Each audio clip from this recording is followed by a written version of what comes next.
Several kids were laughing and running around, hand in hand, when a woman called out, "Titus." The moment he spotted his mom and dad waiting for him, his face lit up with a huge smile, and this time, he wasn't going to hesitate. In this new life, reincarnated into a world that's finally on his side, Titus sprints toward his parents, bursting with joy, like happiness is the only thing that matters now. On one of those dead, dark evenings in the office building, a bunch of employees finally filed out, grumbling that the meeting dragged on forever. Then one of them trudged by and muttered, exhausted, that he still had a ton of work left. His colleague, Araki Susumu, flashed a grin and told him to just keep that same pace so they could get the job done. Then Araki urged him to push hard so they'd have the perfect New Year's Eve. That day was Araki's birthday. He turned 50, right in the middle of a life full of milestones, married to a wife the same age, raising 2 kids, with his daughter ready to graduate college, and his son just stepping into what's next. Iraki now works for a construction company and runs 6 branches, and that day was pure celebration because when his daughter landed her new job, he sent for 3 family members to join dinner, not counting himself. Araki thought, "I can't join, I'm slammed with work." But the second the words left his mouth, he snapped back and realized they hadn't even called him. When his daughter hit puberty, he had no idea how to talk to his own kids, so he lashed out and blamed his wife for everything, turning himself into a total stranger inside his own home. Araki tells everyone today is his 50th birthday, but he still can't shake the feeling of regret, and even so, he makes it clear he loves his wife and his kids more than anything. Araki storms out of the office and spots tiny snow drifts on the street, and he's caught off guard, because even though the afternoon was sunny, it's somehow a snowy Christmas. Araki drives his gaze down the street in pure fascination, and the smoky fog from his dark breath vanishes into the cool air until, out of nowhere, a sharp pain rips through him and he grabs his heart. Those seconds crawl by and then he crumples, face first on the asphalt right outside his office. Iraki's eyes slowly shut, and it's like his consciousness is slipping away. Piece by piece, he only has one thought left. He needs to get home, back with his family. Then darkness crashes in and he completely loses consciousness. After what feels like forever, Iraki finally drifts back into consciousness, and the very first thing he grabs onto is one terrifying question: where on earth is he? He feels like his whole body is drifting through the empty void, stuck between alive and not yet. He still can't tell, because his limbs won't move and his eyes won't open. Suddenly, Iraki can't help but wonder if he's even breathing, and then it hits him, total silence, not a single sound. He's left completely clueless, like something swallowed the world whole. Then it hits him out in the distance. He hears its vibrations, the rhythm of a heartbeat, and a rocky smile murmuring like a memory, and somewhere deep inside, a wave of nostalgia awakens. Then he can't stop thinking about how long he's been stuck there doing nothing until a blazing light suddenly blooms right in front of him, and the air starts to feel scorching, like the place is heating up. The Iraqi soldier clocks it instantly. If he drags himself forward, there's a good chance he'll finally crawl into that blazing light. As he closes in, Iraqi realizes the light is brutally bright. The moment he steps through, something cold and liquid coats him, and he gasps in fresh air, only then realizing he's been breathing this whole time like it's nothing. Iraqi suddenly feels freezing and swallowed by nostalgia, eyes still shut, but then children's voices cut through the air, and he realizes he can't stay awake much longer. Sometime later, Iraqi jolted awake, yet he couldn't see a thing or hear a sound. All he could feel was a warm, soft wrap around him, and his throat kept moving as he swallowed. Aroki felt a warm sweetness bloom on his tongue, like a tiny fragile flash of a fading memory, while his hunger dragged him to suck down greedily, unable to stop. His eyes stayed shut, and Iraqi was already thinking, "All right, now's the moment I've got to check my surroundings." It's like his eyelids are fighting him. He tries to blink, tries to pry them open with his hands, but nothing moves freely, and he can't get them open at all. Araki flicks his hands a little, and then he feels it, like his body just turned the lights on. He can't help comparing it to rehab, but if this were the real thing, a coach or doctor would be watching and there's nobody around. He swears he can hear something outside, but it's all muffled, like the whole world suddenly went deaf, and he can't tell if it's because some kind of headphones are clogging his ears. Even the unfamiliar noises hit him like a foreign language. He can't understand. Still, he stares at the words and realizes he can't recognize a single sound in them. None of it feels familiar, and before he can even think any further, his body suddenly feels dead tired. Though he hasn't moved at all, like something's already draining him, and his consciousness slips away. Iraqi nods off again and jolts awake after what feels like an eternity this time. He's fighting with everything in him to force his eyelids open, and when he finally feels them lift, relief floods his body like, please keep going. If he keeps pushing, his eyes will open. After throwing everything he had into it, Iraqi finally forces his eyes open. Then the darkness starts to fade, and he squints to make sense of what's ahead, but it's all dim, except for one clear silhouette, a girl he doesn't recognize. The girl leans in the second he opens his eyes, and now Aroki can finally make out her face. She's a pretty young girl, staring at him with eyes bulging wide. A rock-skinned guy bristles, wondering who this girl even is then. Out of nowhere, Joy lights up her face with a warm smile. She starts talking, but the words blur to him. He just knows he probably messed up by doing whatever he did. Right after that, Araki suddenly crumbles again, like his strength just gets ripped away, and then everything drops into darkness. When he finally wakes up, he realizes he fainted out of pure shock. When he finally comes to again, he spots even more people gathered around him. Then it hits him. Are these doctors or trainers? Because the strength it would take to lift an adult man, that's not something you can fake. He even pitches the idea of strapping on some kind of power suit to haul the heavy military gear, maybe the same one already built to move the patient. Right when Iraqi senses something off, his whole body tenses up, then he feels himself bending as those people hoist him off the ground, and for a moment it's like he's flying through the air. Oroki tenses up again, heart pounding as he wonders what's happening because the people leaning over him are suddenly much closer, and he can finally make out the girls' and boys' faces. Araki tries to speak, but the second he opens his mouth, only scattered vowels spill out. Instead, then the spell snaps back, the weight hits him again, and he drops off to sleep. After a while, Araki finally wakes up and feels the fatigue drain away, so he decides to look around. He's sprawled on the floor on a little cloth, and even his stomach is tucked under a small towel. Araki finally manages to move his arms and legs, and he jolts into frantic waving like he can't believe it. Then fear and shock explode across his face as he prays. This is all a dream, because he's trapped in a child's body. Aroki spots a window in the corner and catches a glimpse of the sky. Then he realizes it's already pitch dark outside, so it must be night. As he raises his hand, he finds a small child's hand sitting in front of him. Suddenly, a memory rips through his mind on his 50th birthday. He left work like always, and right after that, a freezing wind slammed in with snow. A terrified man of reason tries to piece it together, but he realizes he has no clue what happened next. Panic hits as he realizes he can't remember a single thing after that, like he might have died that very day, though he has no clue when it really happened. Then it hits him, everything that happened, and the weight crushes his chest. Panic takes over, and he breaks down into loud, desperate sobs, only able to scream at himself. Why? The girl sleeping beside him jerks awake the second she hears his cries. She drops into a sitting position and stares at the child, then swings open her light nightgown and presses it to his bare chest. Sure, he's just hungry, until she realizes he isn't eating at all. She scoots her nightgown back, swings the child up on her back, and lifts his legs to check him, but he keeps wailing, so she lifts him into her arms, rocks him with a warm smile, and hums soothing lullabies until his crying eases. Hearing the lullaby's melody, Araki snaps out of his sobs, though tears keep streaming down his face, and then it hits him joy, real and sudden, like this has happened to him before. He remembers that eerie, pitch black, soundless nothing, and suddenly it hits him. That's where he was, right in his mother's womb. And if that's true, then what he's going through now has to be a rebirth. Tears burn in his eyes as he stares at the girl quietly humming a lullaby for him, and the moment it clicks if she's his mom, he can't help but think she'd be overflowing with joy. Iraqi still remembers his wife staring him down, asking what mattered more, his company or his family, and he just couldn't find an answer. He remembers his daughter telling him to rent a new place because there was no point in him going back home, and that crushed him, knowing she was the one he raised. His family was shattered, he had nobody else to lean on, and then he truly lost his home. Iraqi finally realizes he'll probably never make it back home, and as that truth hits, his crying just cuts off cold. The girl gently sets him back down, slides beside him, and drifts off again, right there with him. With a shaky breath, Araki steps back and stares out the window again, tears still clinging to his eyes, because once he fully processes what's happened, he realizes he has no escape, he has to stay trapped in this world. He makes a hard vow right then. This time he'll be happy, he'll spend his life loving and being loved by his new family, and if he's been reborn, he'll dedicate every single day to them starting from that moment. Araki's mom just ignored her kids, and his dad stayed buried in work day after day, so in all his memories, there's not a single moment where both of his parents are home together. Trapped in a world of crushing loneliness, Araki threw himself into work day after day, but deep down, he still longed for the moment he'd marry and finally build the kind of ideal family he could only hope for. After staring at everything, Araki straightens his posture and declares it with full confidence, this moment is God's punishment, because he failed to reach that goal in his past life. 6 months in this new world, and he's slowly piecing together what's around him only to realize it's nowhere near Japan, and every single room is stripped of electronics. Like this place was pushed just far enough from civilization to stay forgotten. He drags his hands along the walls and realizes this whole house is basically shoved up on muddy supports. With embroidered carpets draped over parts of it, Arak rolls over on the floor, scans the room, and knows he has to get more info fast. He spots a box in the corner and crawls straight for it, dying to see what's inside.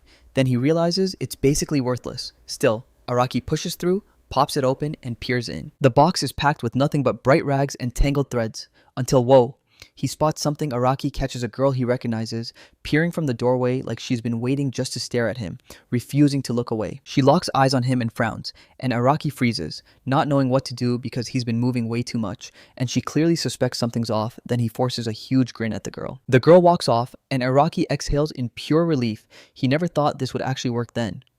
Out of nowhere, she's back a second later and lifts him up again, and when Araki looks up, there's a young man standing right beside her. The girl gently drops the Araki onto the floor, and when he looks at her and the boy, a shock hits how young they look. He even remembers how his own kids used to be, then it clicks these strangers standing in front of him are his parents. After that, the young man and the girl slide into the seats right in front of Araki, flash big smiles, and start chanting out words he can't understand. Then they reach their hands toward him, like they're begging him to come closer. Then he drops to all fours and crawls straight toward them until the young man scoops him up and lifts him high. Both parents beam with joy, chattering away in a language he can't understand. Then the young man hauls Araki back to his spot, rushes the girl in too, and they both beckon the child again, while Araki begs with shaking desperation for them to finally let him rest. After a while, Araki started grumbling out unclear sounds again. This time they came out a bit clearer than before, and he couldn't ignore it. His intonation was sharpening little by little with every passing moment. His mom, who was right there beside him lost in her task, suddenly noticed her son start blurting out his message like he couldn't hold it in anymore. She drops into the seat in front of him, repeats "Picha" over and over, and points straight at herself. Then Araki finally clicks and realizes it has to mean mom. He tries to say the word, but it tumbles out all wrong until suddenly he locks in and blurts it out clear as day. Mom stares at him for a few seconds. Then tears explode from her eyes, totally freaking out her son. She sobs and clutches him to her chest, and he's just standing there, confused by her sudden break. Right then, her husband barges into the room and asks what's going on. With tears streaming down her face, she blurts something to him, then the young man jabs a finger at her, eyes flicking to his son, and Araki chimes in, "Mom," as the young man grins and points straight at himself. Araki stares at him, baffled because he doesn't know how to say father yet, so the young man snaps, storms out with a gloomy face, and Araki lets out a pang of guilt, silently apologizing to his own father in his head. That very day, he told Mom that Picha had lit up the teacher in her, and Araki jumped into learning the language. Mom even shoved a sheet of paper at him, pointed out the symbols, and taught him how to spell and pronounce soft towel like a pro. Those lessons finally cracked the code for Iraki's brain, just enough grammar to start making sense. After his mom's words, he crawled over to a pile of towels and pulled one onto his head. And now, thanks to it all, he can actually understand what his mother and father are saying. While he was studying, he also picked up the word father. It's faha, and when Arrakis finally called him father, his dad practically exploded with joy. Right then, the room's door snapped open, and a stranger stormed in, stacked in layer after layer of mismatched clothes, with his face hidden behind a wild animal mask, while Araki's father stood right behind him. Araki shoots a fearful look at a stranger stomping toward him at full speed. Then he lunges so hard toward the child that the tip of his skull nearly scrapes the kid's face. Under that mask, the Rocky kid can't make out the man's face at all. Only two eyes glare from the pitch dark, locked onto him, and the fear hits so hard the child starts trembling. His parents call the man Madam and, practically vibrating with excitement, ask if their son will grow up strong.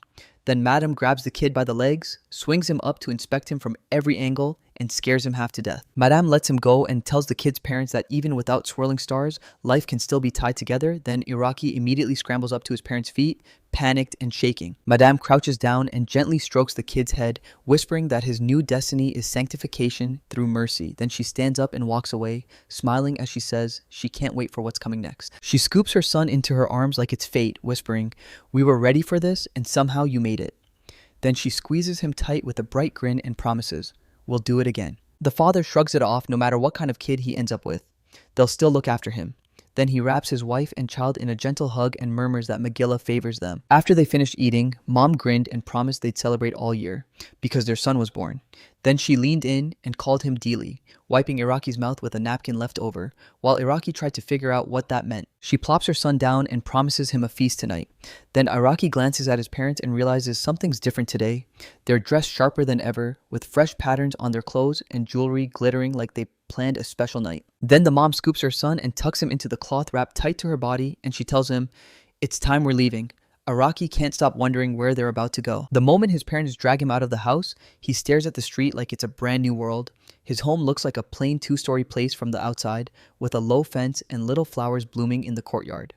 But the moment you look closer, you realize it's nearly swallowed by thick, dense forest. Araki flinches in shock as he stares at the outside world, while his parents haul him along and chatter, laughing as they go. Soon, they reach a tiny hut, fling the door open, and the father calls out to a man named Vedas. Inside the hut, an elderly man with a thick beard and a simple robe greets them. His towering headdress stitched with patches of fabric like a storybook hero, while two women sit nearby, one of them helping the old man push himself up to his feet. The parents laid their son on a tiny cot in the hut's center, and then Vada strode up, declaring that since he'd survived a full year, it was time for the boy to carry on living as a human being. Veda whips his head toward the two women in the hut and barks orders for them to get everything ready. A woman steps up to the kid and holds out a plate brimming with a creepy dark liquid.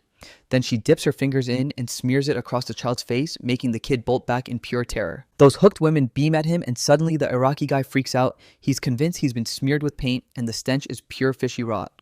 So he snaps in his head that his parents are doing the same weird smile, and he admits out loud that he's terrified. Then both women storm out of the hut. Vida steps in, looms over the child, and declares that Dia Antina's kid was born a full year ago, and in that time, he's grown and changed more than anyone could have guessed. He announces that Lee, the son of I, will be recognized as Yes's legitimate son today.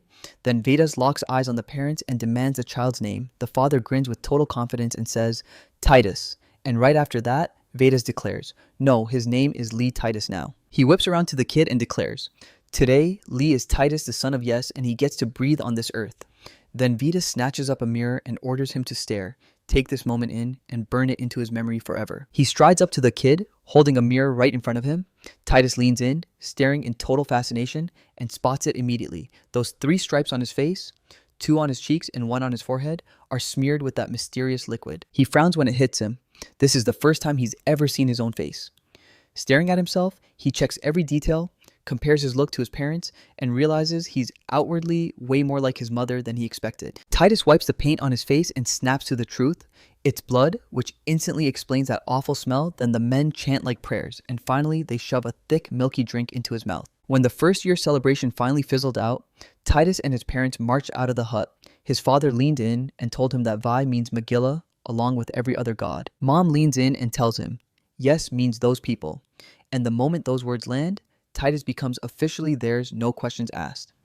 Titus nods, and in his head, he can't help thinking, this ritual feels a lot like Shichigo-san's. With a bright smile, Mom scoops her son into a gentle hug, calls him a cutie, and announces cheerfully, your name is Titus now. He's instantly flustered, and he buries his face in her chest like he can't stand the embarrassment. Titus repeats a word he heard earlier, and when his father hears it, he pauses and admits the meaning of refesho is going to be a bit tricky to explain. He grins at his son and tells him that word means a post you could call the head of the village. Titus finally clocks it. His father isn't just any man, he's the head of the whole village, and yeah, it hits him hard, because that's a huge power-up for one person. Then Titus weirdly shuts his eyes, nodding off in his mother's arms, and he realizes, yeah, it's been a brutal, way too long day. After a while, Titus jolts awake in his own bed at home, only for someone to gently pinch his cheek. He cracked his eyes open sleepily, and right in front of him, 2 strange silhouettes leaned over him like they just appeared out of nowhere. Titus jolts fully awake and locks eyes. 2 girls sit on either side of him, one with blonde hair braided with a tiny ornament like a little bird wing,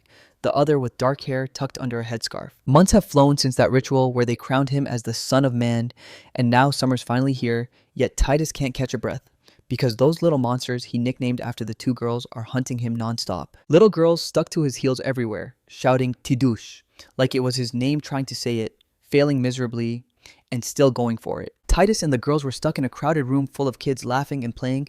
Then one girl sprinted after him. Bam! She barreled him down and landed on top of him. Titus groaned in pain and said it's hard for him. That blonde-haired girl is Feral, Titus's dad's childhood friend's daughter. She's about a month older than Titus. Then yanks his cheeks like he's her plaything, and Titus shoots her a look that screams, okay, I'm not a toy. Jessie, the younger girl, who trailed Titus everywhere with Feral, now stood off to the side, biting her lip and looking worried, because her friend was seriously harassing the boy. Whenever Feral bothered Titus, she would snap and pounce on him every time. So when Jessie saw him squirming, she gently shoved the fairy aside, and of course, she wasn't happy about it. They cling to Titus like he's their favorite toy, but he's terrified they'll yank and twist his joints because the second both girls grab his hands hard, they tug him toward themselves, refusing to let go. Titus spots his parents in the crowd, and the moment his mother's eyes snap to him, his mind races. He's begging her for help. But the moment she spots him, she only beams at the kids playing and drops a calm line like, my son's getting really popular. Titus swallows his hope and realizes, ugh, Asking her for help is pointless. Then he decides he's done waiting for anyone's help. He fights back with sheer will, swinging his arms like crazy until the girls finally yank off and stagger away from him, backing up a good distance. Titus wastes no time. He sprints straight to his dad, the only one he can count on right now, and slams onto his knee as he calls out to him. When D looks down, he just breaks into a warm, gentle smile. Suddenly, he scoops up his son and strides back to the girls, who are already grinning as they reach for him while Titus panics, desperate to figure out why he's being dragged into all of this. After a heartbeat, it clicks he finally knows what's been bugging him. While Jesse and Farrell sit nearby, rolling dice like it's nothing, he turns to the window, desperate to snatch any chance to explore the world outside, even with Farrell and Jesse in the middle of it. Staring out the window, Titus can't believe it. This place's climate is so steady and controlled, yet somehow he's still found zero signs of civilization. He knows full well places like that are usually crawling with people, and even when it's miles from civilization, you can still spot at least one wire stretching through the trees or a lonely telephone pole standing there. Titus even spots a faint streak of a plane in the sky, like it just tore past above. Then he drifts closer to the window, and boom, he knows this can't be the land he calls home. Titus can't stop wondering if he's been thrown back in time or if this is the brutal aftermath of the World War, but no matter how hard he tries to figure it out, he still has zero way to uncover the truth. Titus is still at the window, stuck in his own thoughts. Then the names Titus and Jesse hit Farrell right at the start, because the second he spots them, both of them bolt straight for him, shouting for him as they reach their hands out. Titus snaps his head away and bolts off, his mind begging the girls for just a little mercy. Farrell and Jesse rush to chase him, but then a girl steps right in front of Titus. Titus screams at them to stop, instantly shutting them down. Then she steps up, stands tall in front of the girls, and stares them down with a stern, unshakable confidence, just a bit taller than the rest. Her long hair braided into two lush pigtails and a headband sitting on her head, wearing a light dress. She goes off on Farrell and Jesse, warning them that running is dangerous and begging them to stop, and the second they hear it, both of them freak out. Then she whips around to Titus, leans in close, and asks, "Are you okay?" with a bright, unstoppable smile. Titus mentally thanks her, and the girl dashes off to join the other kids. She's well seated, 2 years older, and pure bravery. Then, out of nowhere, someone clamps their hands on Titus's back. He turns around and spots Farrell and Jesse, and they immediately beg for forgiveness, faces creased with guilt, tears welling up in their eyes as they stand there. Titus grins, gently pats their heads, and tells them everything's okay. Then the girls light up with pure relief, smiling like the world's finally made right, and he invites them to go play together. A little later, an idea finally hit him, and that evening at dinner, he leaned in and asked his parents for some wood. His mother spoon-fed him carefully, then watched him with bright curiosity, like, "So what are you planning to do with it?" Titus grins and says he'll learn to read with his help. Then Mom shuts him down, saying it's too early, so Titus fires back, totally confident that he just wants to play with everyone. His father stays silent, then tells him he'll pack up every scrap of leftover wood he can, but warns him that the scraps are pricey, so he better handle it all with extreme care. Titus grins and nods along with his father. Then, after a bit, Tin marches in and hands over all the extracted chunks of wood. She scatters a small handful of those thin planks onto the fabric and whispers that she really hopes it'll be enough. Remembering her son had asked for a wand and a coal too, she tells him to be careful. He nods and agrees. Titus starts slamming a stick against the wood, trying to carve notches into the planks, but then he realizes way too fast that with a body like his, this is brutally hard work. After finishing the serifs, he starts brushing in charcoal, and Mom, watching every move, lights up and says, "This is so beautifully done, and Titus, you're amazing at it." Then she tells him, "Wow, that looks really tough," and offers to help her son. He immediately says yes, no hesitation at all. Tin sits beside him and guides his son as he crafts serifs, one careful symbol at a time on each tablet. Then, when the work's done, Tin wipes the sweat from his face, and Titus can't stop himself from lighting up at the finished result. He stared at the tablets with pure joy, already imagining how he'd teach with them. Then he told his mom he was going out for a walk, and she warned him to be careful. Titus dashed outside to play with Farrell and Jesse, whipped out one of the tablets, and told them, "Quizza," and the second the girls heard it, they stared in confusion, until Titus pointed at the chickens right there, and the word finally clicked. Then he started pointing at random things one after another, then jabbed at a chair, then up at the sky, and Farrell and Jesse copied him, getting the words almost right on cue. Wellesley rolled up with a grin and asked what they were up to. Titus holds up the tablets and tells her it's a word game, then he dares Wellesley to try, and she jumps at the chance while the kids play. Titus' mother watches from the window, quietly thinking how ridiculously easy it all sounds. During dinner that evening, she brings out one of Titus's toys and shows it to her husband. Then he glances at the tablet and suddenly realizes the sun symbol has been painted right on it. His wife stared in disbelief, saying she'd never seen anything like it. And when Titus demanded she craft a couple, she jumped right in and helped. D can't help wondering who taught his son to act like that, while Titus just shuts them out, ignores the whole talk, and quietly digs into his dinner. He tells Titus his dad was wildly curious and says his son probably inherited that same spark.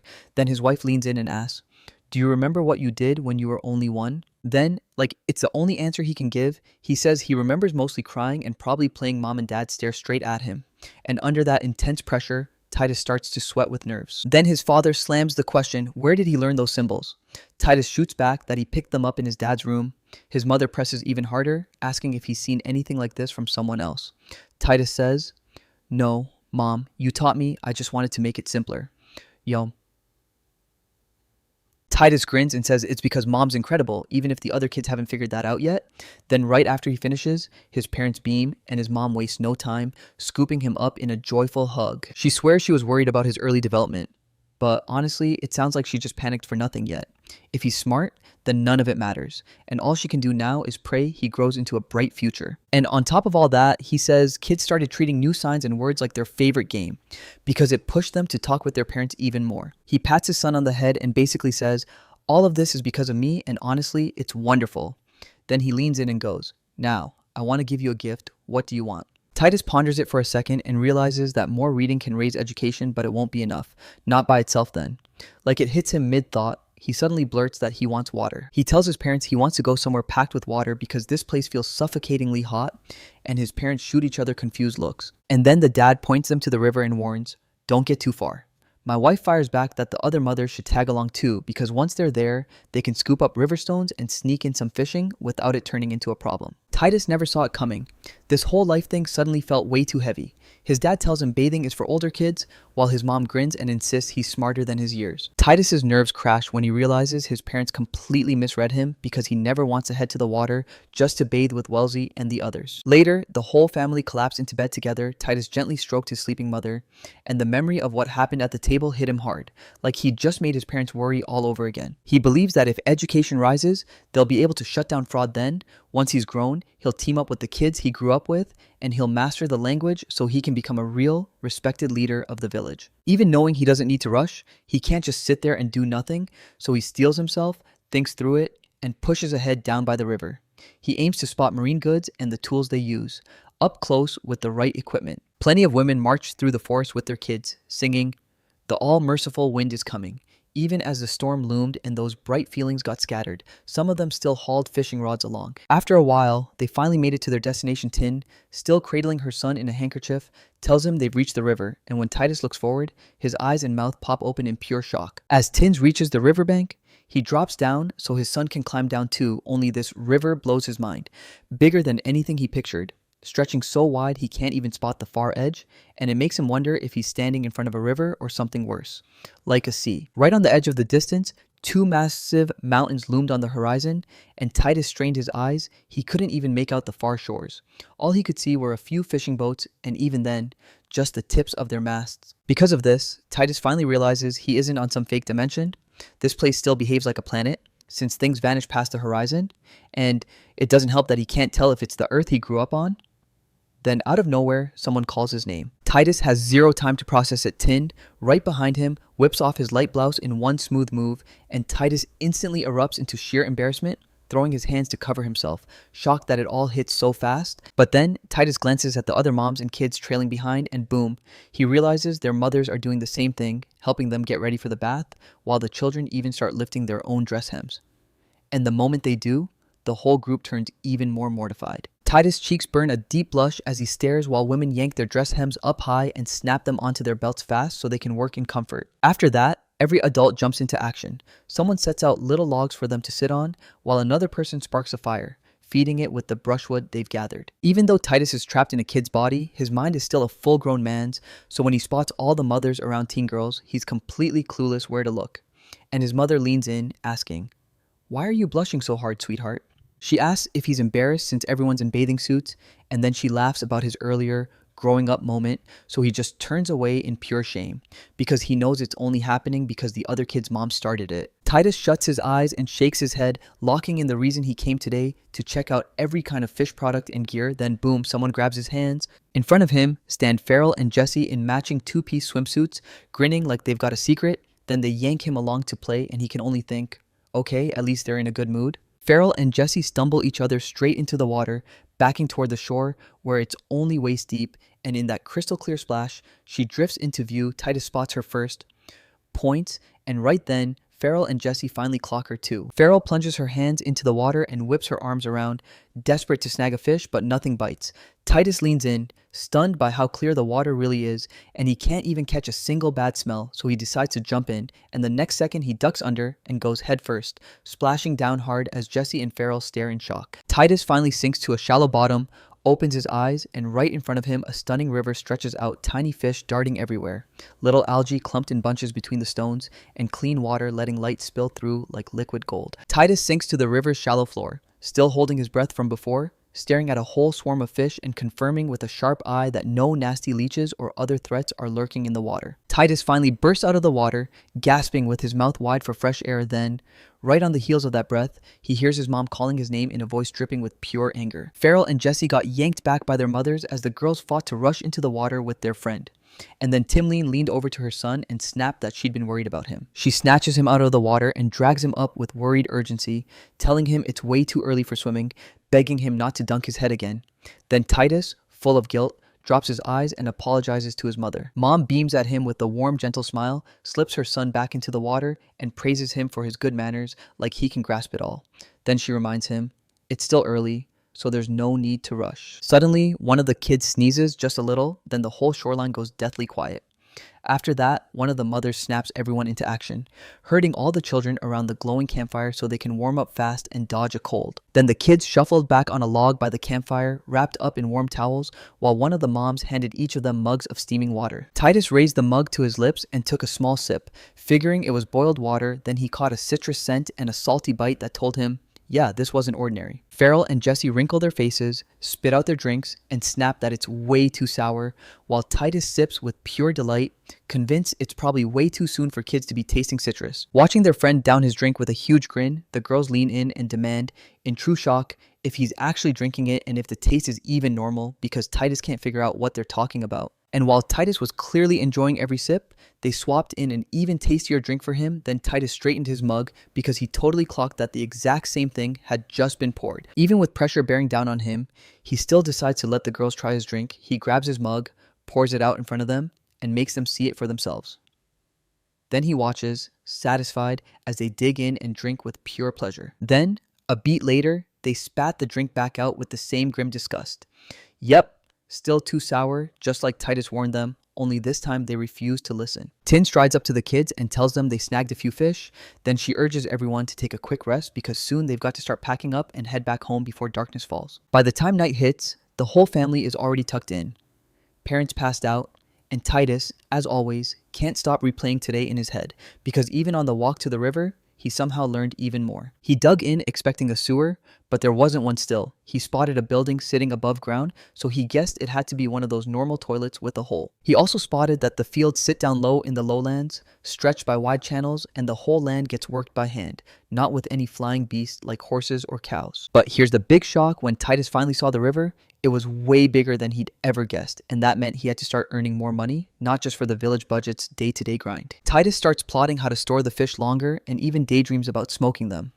Then, out of nowhere, a wave of heavy sleep crashes over him. He finally realizes he's burned through way too much energy today, so he crashes into bed, and the very next day, while he's out playing with Farrell and Jesse, Titus tells them, "We're competing today." Farrell and Jesse can't help but stare, so he leans in and tells them it's a battle of plaques. The more you collect, the better. Then he tosses the tablets across the floor like it's a game and dares his friends to hunt down the right word. When he sees his friends totally misread him, he grabs the moment and says, "Let's nail the wording. First one to find the right word wins."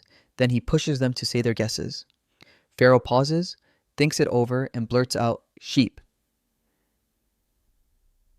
Then Titus snatches the tablet with that word and shoves it in front of the wild, excited Farrell, and Jesse fast Farrell blurts out, "Hair," and Titus immediately grabs the correct tablet again. The girls jump in, all fired up to try too, and they start actively playing hunting for words like mom, clothes, chicken, and chair. After messing around for a bit, all three kids tear apart the whole mountain of planks. Titus leans over and asks who's got the most cards. Then volunteers to count. Farrell and Jesse team up and start tallying their tablets side by side. Titus praises them in his head, grinning because this is how he'll level up the kids' education, teaching them to count and obey the rules. Then out of nowhere, a strange sensation hits him. Titus's head suddenly spun out of nowhere, and the girls in Tin clocked something was seriously wrong. Tin even screamed for her son in panic the moment he collapsed and fainted. Titus blinked awake in a weird daze, staring at the ceiling above him. Then through the window, realizing night had already swallowed the sky, he couldn't even tell when evening hit, and he pushed at his bed like he was trying to get up right now. Titus forces himself to sit up, but the second he lands in that position, sickness hits. He starts coughing violently. He remembers studying with Farrell and Jesse. When it hits, he suddenly feels sick, wobbles and collapses, then gasps on the floor and coughs hard, just trying to breathe again. Right then, Tin storms into the room and yells for her son. She notices her son's tiny shift, leans in fast and taps his shoulder, whispering, "Are you awake?" And when his eyes finally open, she engulfs him in a tight hug, thanking the gods over and over. Overwhelmed by emotion, she squeezes her son in a crushing hug, then tells his mother, through tight, shaky words, that he's hurting. Right after that, she drops to her son's side and blurts out an apology, saying he must be thirsty. Then she scoops up a mug of water and brings it straight to his lips to help him drink. After handing her son a drink, she starts blasting her husband's name, and in under a minute, boom! His frantic, pounding footsteps hit the floor and he practically launches into the room. Titus just stares at him, a little worried. Spotting that his son's awake and staring back at him, D freezes for a heartbeat, then drops to his knees in an instant, reaches out with shaking arms and crushes Titus in a tight, trembling hug. Titus stays silent, letting his father crush him in a hug while his father keeps repeating his son's name again and again. Soon, the entire family squeezed around the table for a serious talk, and Diaz made it clear we had to listen because he told his son that he'd been out cold for a full day and a half. Titus can't believe his eyes. He straight up slept for a whole day and a half, even though he knows damn well that without modern medicine, passing out for that long could have killed him. She tells him that while he was passed out, Madam showed up and told them it wasn't some sickness of the body at all, it was a disease of the mind, with symptoms that look just like the moment the mind goes blank, empties out, and collapses. His stern father lays down the rule ever since everything that's happened. Titus won't be allowed to do anything that demands heavy effort anymore. No exceptions, and Titus can't even process what he just heard. His father keeps going studying and teaching. Other kids will be banned too, because at his age, he's nowhere near old enough to even think about stuff like that. Titus' eyes shine like he's about to break. Then he stubbornly swears to his father that this is what he wants to do, but D won't budge and shuts it down, telling him he'll never be able to do it again. Then Titus shoots his father an indignant question, "Why did you forbid me?" Because even if he thinks those things don't matter to him, he knows they still have to be done. His father locks eyes with him, sorrow heavy in his stare, and tells his son, straight up, kids can't take responsibility, and he's been spoiled with one fun thing after another, way too much, way too soon. But then he tells his son to focus on building strength and just playing games for now. And when Titus sees his father's words hit with pure certainty, he runs straight to his mother for backup. He freezes when he spots his mother staring at him with a gut-wrenchingly sad look. Titus says he doesn't even know what drives him. But one thing's clear, he's her son, the child who came from Tin's womb. He bluntly fires the question at Titus, who in their right mind would ever want their precious child hurled between life and death. After his father's words hit, Titus can't help but wonder if he was really that independent. He realizes it was always him back when he was still a kid in a past life, then as an adult with his own family and children, and even after he got reborn into this world with a whole new family. Titus suddenly realizes he only did all of this to be useful and keep his parents smiling, and then the truth hits him deep down. He was chasing his own happiness the whole time. Tears spill into his eyes, and he finally gets it. This isn't just offense over being blocked, or panic that he'll never make his parents proud. It's the gut punch that he didn't take care of himself. He realizes his selfish choices nearly ripped away the one thing his loving parents held closest to the world, and that truth is what crushes him with such deep heartbreak. Titus finally snaps out of it. He's been a total fool, and with tears burning in his eyes, he crawls back toward his parents, realizing no matter how far he runs, he always only thinks about himself and judges everyone through his own lens. Titus clings to his father's knee, fists clenched in the fabric like it's the only thing holding him together, crying his heart out as he steals guilty looks at his parents, begging them to forgive him for worrying them. Gently, she strokes her son's head. Titus snaps to the truth. He's been treating himself with disrespect, and he hasn't cared enough about the lives of the people who are worried sick over him. Then, finally, Ten lets out a breath of relief. He can't even wrap his head around how a person like that could still make someone happy, build a family, and raise kids. It says beyond his understanding. And if he's being honest, it's heartbreaking. Then his father tells Titus to rest. The next morning, Titus slowly cracked his eyes open. Then Mom leaned in and stroked his cheek, beaming, telling him good morning. Her smile said it all. She was feeling way better, and she finally got enough sleep. Titus tells Mom he needs to talk to Dad right now, but mom snaps that he can after they eat because he hasn't touched food in almost 2 days, and the second she says it, his stomach growls loud enough to steal the spotlight. Tim locks eyes with his son for a couple beats, then bursts into joy and tackles him into a warm hug. Next, he ushers his son into the room where Dee is already waiting at the table.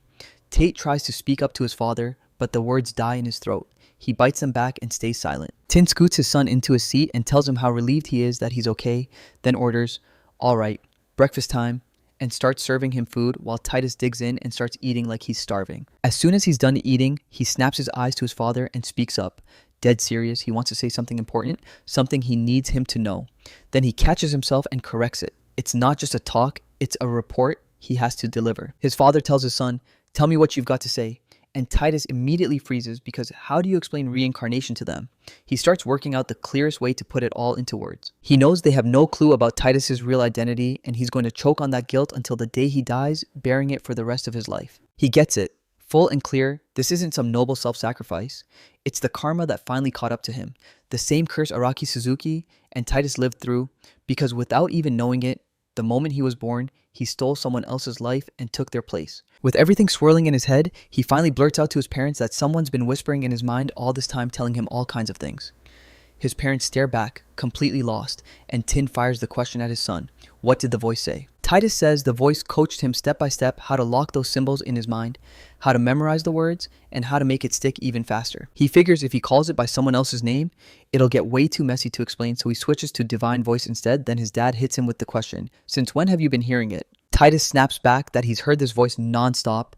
Then Dee slams his fist onto the table, fury exploding, declaring it's the very voice Madame warned him about, the one that would shape his future, guided by mercy. Dee starts trembling and blurts out, asking if this kind of thing isn't a curse meant for a poor little kid, but the moment it hits, his temper snaps and his voice rises. Then Tin tells her husband straight up that he's scaring the child. Titus only shakes his head like he gets it, tells mom everything's fine, then turns to his parents and apologizes for worrying them again. Dee's face crumples with sadness. He slams a hand over it and blurts that, of course, he was terrified his son was stuck carrying something this unbearable, shoved right onto his kid's shoulders, and as he tries to speak up, Titus clamps his hand over Dee's trembling one. Titus tells his father, "If it weren't for you, I wouldn't be here right now," and you can hear the gratitude in every word. Then he adds that he's just happy to be with mom and dad, and he thanks them both. Daycover turns her face over with her hand again, and Tin grabs his son, asking half breathless if he's still their Titus, only for his son to nod and swear he is and always will be. Then mom squeezes him in the tightest hug. She tells him, "As long as you're alive, that's all I need." Titus grips his mother in total silence, then turns to his father and declares, "No more overworking myself." He promises, "From now on, I'll talk to you the right way." Titus turns to his father and begs for help, because deep down he knows he can't do this alone, and he finally understands he needs his dad to do it. Then the thought hits him hard. Why, his whole life, has he never been able to say something this simple? Titus tells his father, "I just want us to be happy together, and I will be too. I need your help." And fresh tears spill from his eyes again. His father snaps back, "Then yes, you're right." He tells his son he's sure he's got mercy in him, then pauses mid-question like the truth is too dangerous, snaps it into, "I don't care," and insists that as long as they can live together in happiness, everything's going to be okay. He clenches his fist and declares, "I get it all now," and promises that from this day on, they'll smash every obstacle together as one family. Then Titus steps up, pats his father's back, and thanks mom and dad all over again. Titus clings to his father's back and snaps, "I won't force myself anymore," while Dee bows his head and lets a few teardrops slip out. Titus is certain they've got to keep moving forward together, as a real full-fledged family. That night, they lie down side by side and go to bed. Titus realizes that most childhood memories vanish fast, yet somehow, his have stayed locked in place since he was still in his mother's womb. Looking back, he realizes he couldn't know everything. He just kept living in blissful ignorance, but still, he pushed forward with his family, carrying what mattered so he wouldn't end up lost again. Now they'll finally live as one, chasing that sweet family happiness because he wanted it. Titus drifts to sleep with a warm smile, feeling it for the first time. He's tucked in between his parents. Dee fires a question at her son. Does writing really matter that much? Titus grins and says, "Yeah, this is how I'll protect our village later." Then adds that his work can be split up between multiple people. Titus leans in and tells his parents, "Build a school that teaches literacy, push forward toward progress where writing matters, and the literacy rate will climb." After Titus spilled the truth about his rebirth to his parents, they started calling family meetings to plan what came next, and Dee, smiling wide, confessed that he never expected to learn something new about people from his own son. The father pushes back from the table and tells his son he gets it, this is for the future. Then he ruffles his hair, promising they'll do their absolute best. The three of them nod in total agreement, because they all know the only way to chase real happiness is to stick together like one true family. After a while, Tin and Titus plus the other moms with their kids rushed back to the river, and while the moms stayed busy, the children splashed around and laughed like it was the best day ever. Tin and Titus stood in the water all by themselves, away from everyone else. After she finished, Tin grinned and stared into the crystal clear water as she asked her son how long it should take. A week earlier, while Titus was busy messing around with his tablets, his mom showed up with exactly what he'd been begging for. Turns out, it's a full-on wooden rectangular box. Titus practically erupts with joy, shouting that it's a fish trap, and Mom immediately asks what any of it means. Mom leans in and asks if he needs it to catch eels, then shrugs and says there's no way they'll eat them with that bony structure, and if the fisherman ever hooks one, he'll just let it go. Titus grins and insists there's nothing to worry about, then tells them to follow Mom's lead and set a trap the next time they all head to the river, so Tin Size watches her confident son and decides to do exactly what he asks. Days pass after they set the trap, then boom, the final day arrives. Tin slips her hands into the water, drags out the trap, and turns to her son like, "Can you open it for me?" She yanks the trap, feels heavier than before, hauls it out of the water, and dumps it onto a little basket on the shore.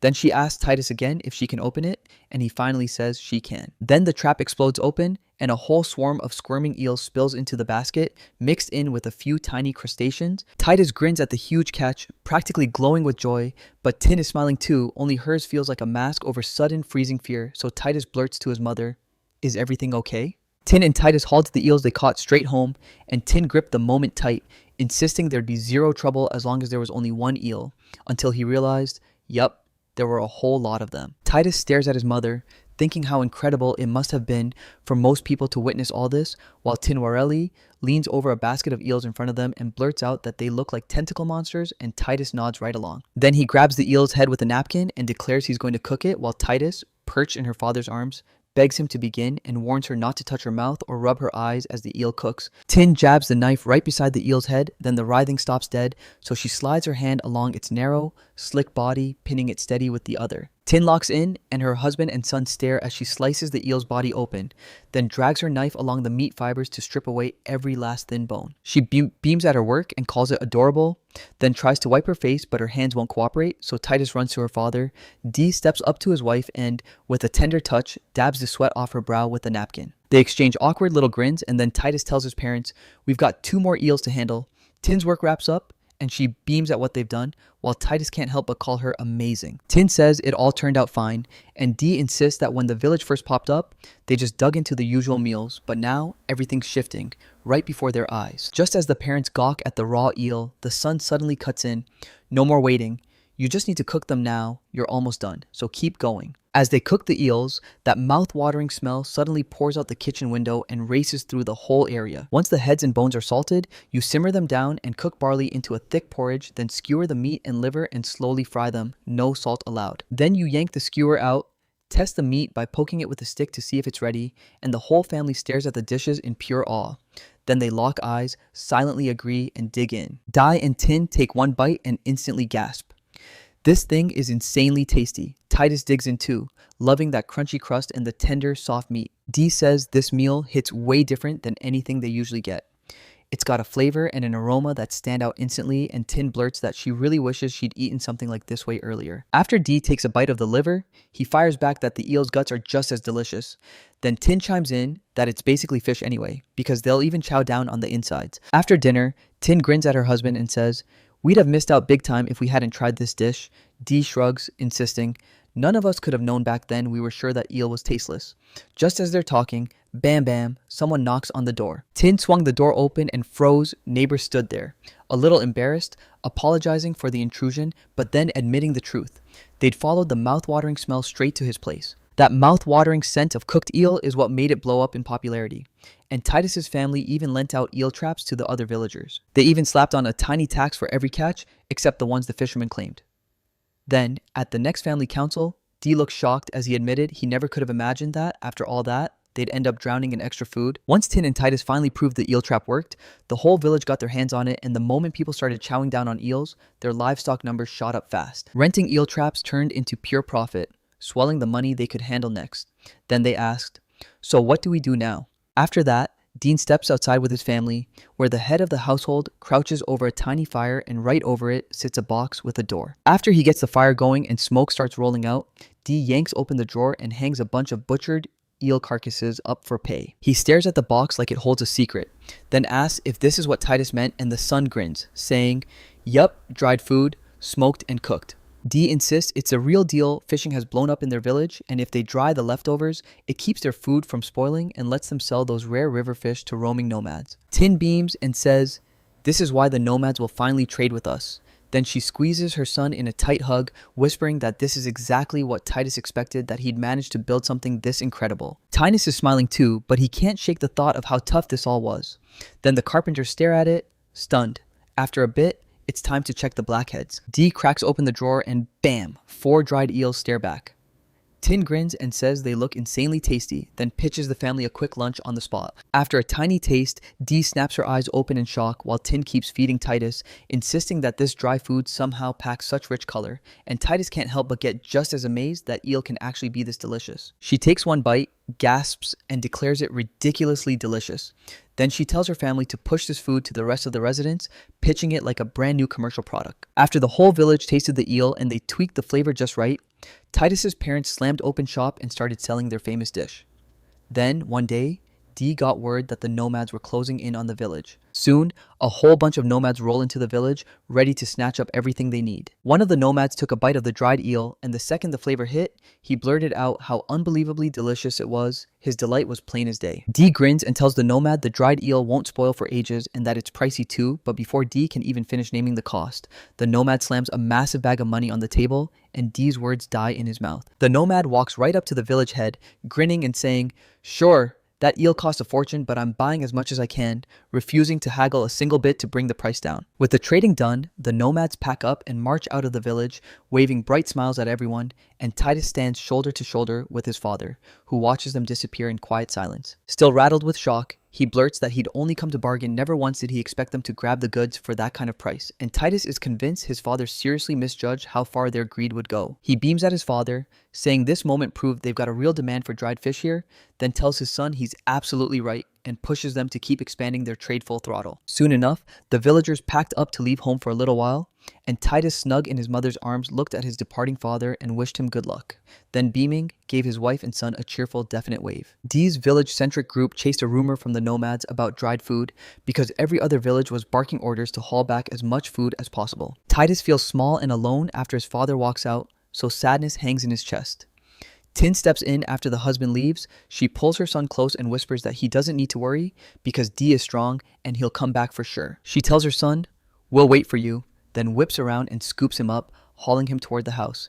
Titus stares at his mother with a heavy heart, silently asking himself how he's supposed to protect this village. He knows his father didn't leave the best shore.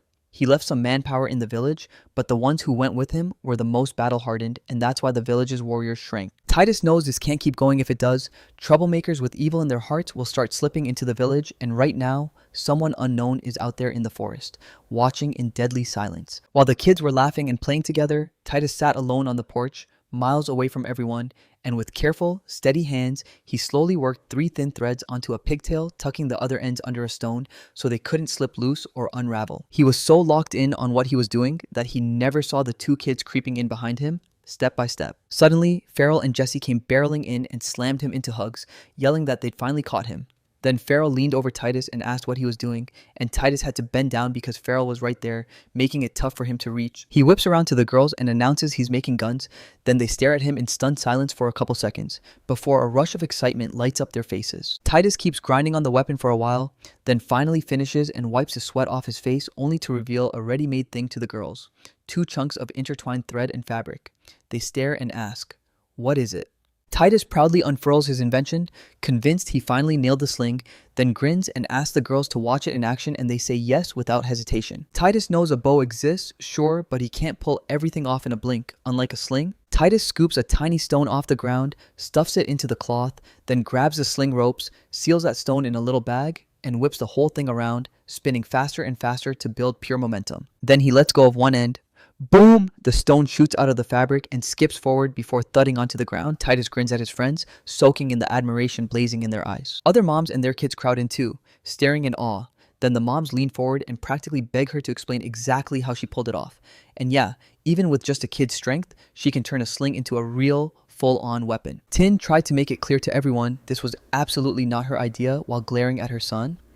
And when evening finally rolled in, after dinner, she snapped at him and told him he'd better come to her first, with things like that. Titus shoots his eyes to the ground, blurts out an apology to his mother, and admits he panicked because he thought he had to do something to protect himself. Then Tin loosens his stare and smiles gently. She tells her son he's right because Dad and the others aren't in the village right now, and admits she was only terrified the villagers might not be able to defend themselves.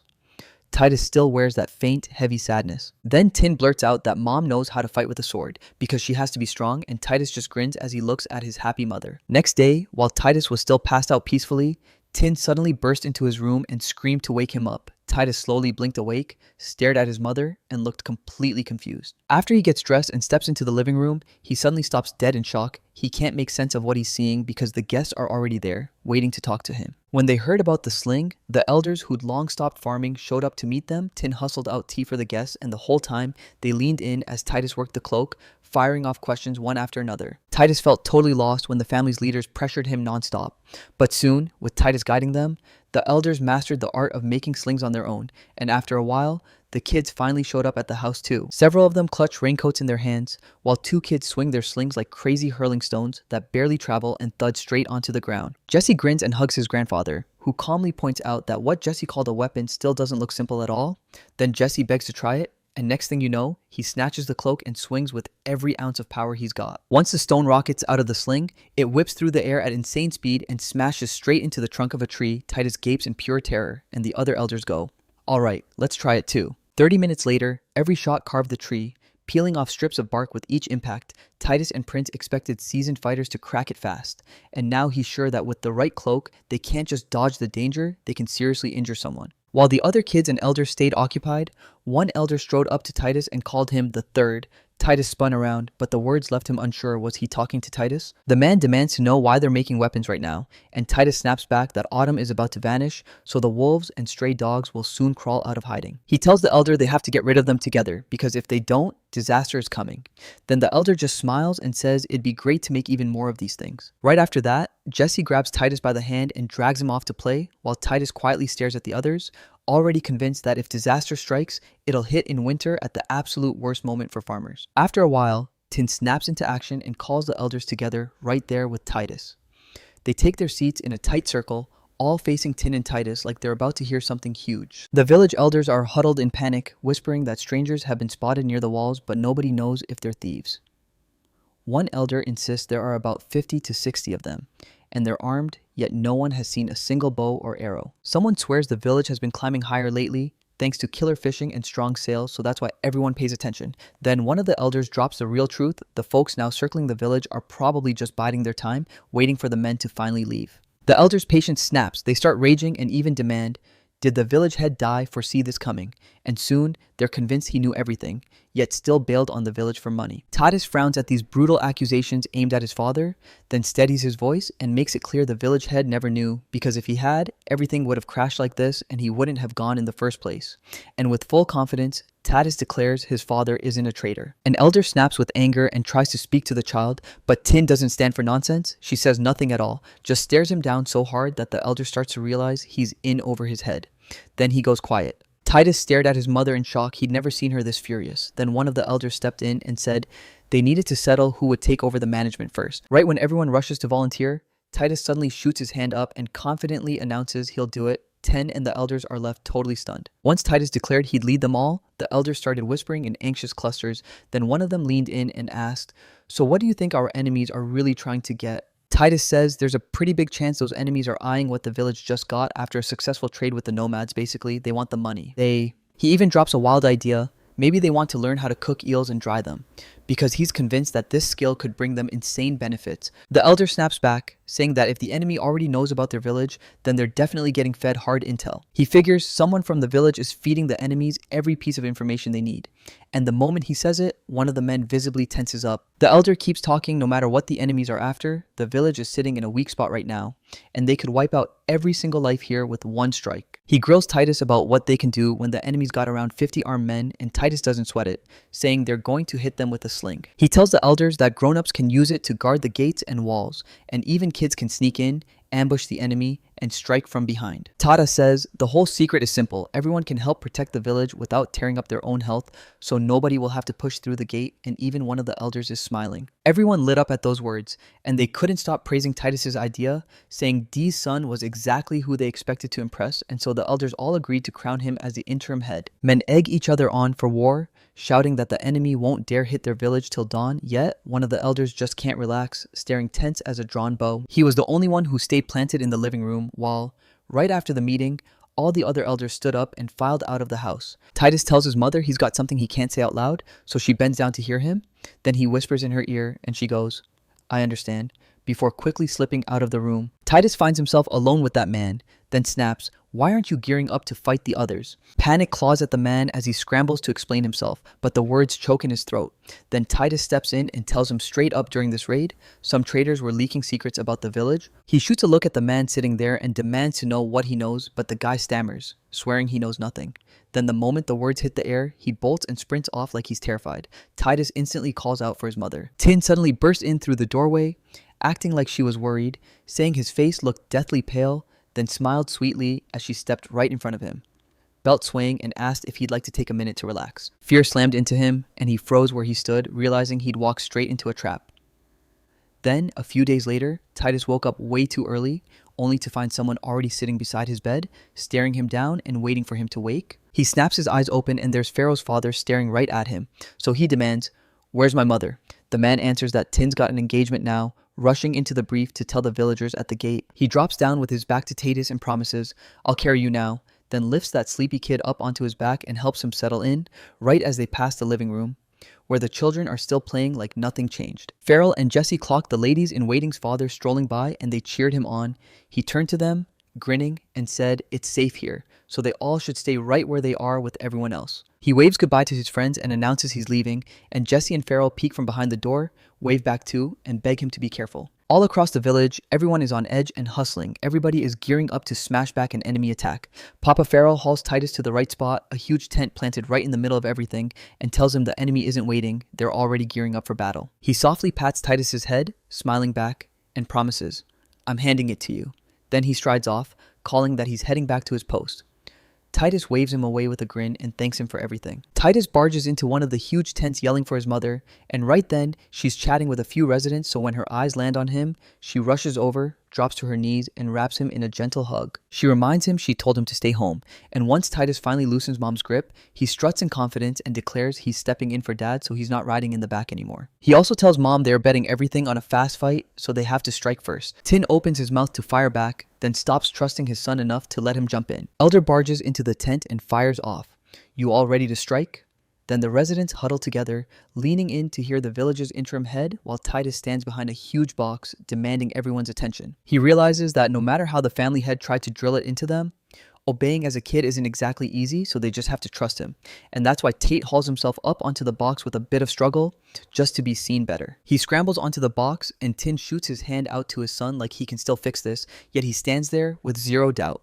He tells the residents that each of them has someone precious, and that they all love this village. Titus says his father wants to lift this village up and make everyone's life better, but if some people are ready to yank away their housing, then the real question is, will the village stand by and let it happen? He tells them they've got to protect the village, swearing Megillah will crown anyone brave enough to fight, and Titus roars back that they'll win for sure. The whole crowd throws their hands up, screaming like they've already won, and Titus lifts his hand too, barking orders for everyone to get ready to fight. The enemy cavalry is coming straight at them, and this is the exact moment, so after Titus gives the go-ahead, Tin swings into action and orders the gate thrown wide open. That peaceful little village life just got shattered.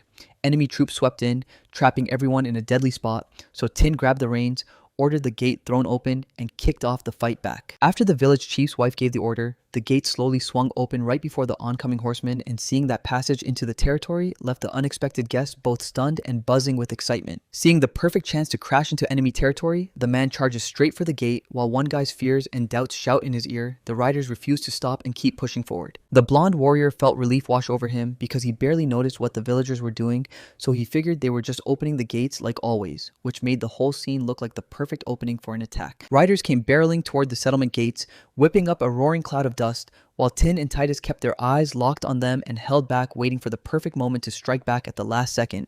The hero warned his mother about it. Tim snapped her attention to her son's choice, then yelled, "Open fire!" Like she'd been waiting for this moment, raising her hand and driving the villagers straight at the attackers, while slings clattered to life and a storm of stones started to whirl through the air. Suddenly, the sky ahead of the riders exploded with rocks. Hard stones came raining down from above in a furious storm, making them snap their heads up while the attackers froze, stunned. They'd get hit with a twist like this. The moment they sensed the attack, the guys had zero time to even react before they could process what was happening. Those stones slammed into them, and in the same instant, most of the enemies got battered right in the head. Not just lightly. At the same time, the riders' horses freaked out, bolting into a full gallop from pure fear. When the guys couldn't hold their ground and stayed in their seats, they crumpled to the floor, damage everywhere. The opponents couldn't even move, and right when the enemies were helpless, the villagers swarmed in and trapped them. The second the people closed in on the wounded guys, they yanked them by the clothes and hauled them away, couldn't even fight back. And just like that, the vanguard guys got dragged into custody. Without wasting a single breath, the villagers hauled the captured enemies into their territory at full speed, moving like a well-oiled team. Then the moment the riders crossed the threshold, the gate slammed shut behind them. While the rivals were battered and barely standing, the villagers snapped them down and tied them up tight for everyone's safety, turning a bunch of enemies into easy targets.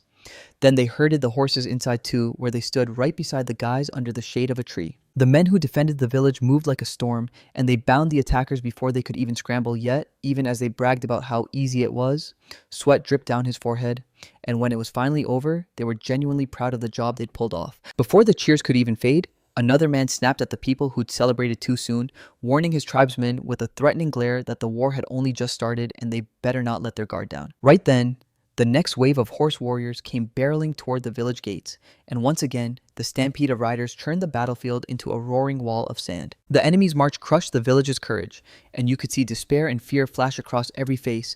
Even the air felt tense, like something was about to snap. Right then, Titus forced his breathing to slow and steadied his mind, because at 50, he'd been through enough to run 6 branches and command 500 people. The hero says war and management are basically cousins, same grind, same pressure, and it's obvious morale is the key fuel, because it's what keeps everyone pushing forward. While Titus was still deep in thought, one of the villagers suddenly barked a warning to his tribesmen so loud and fired up it made them snap their eyes right onto the attackers. The man launched into vicious sarcasm about the enemies who dared march into war with them, and you could tell he was itching to strike back while that was happening.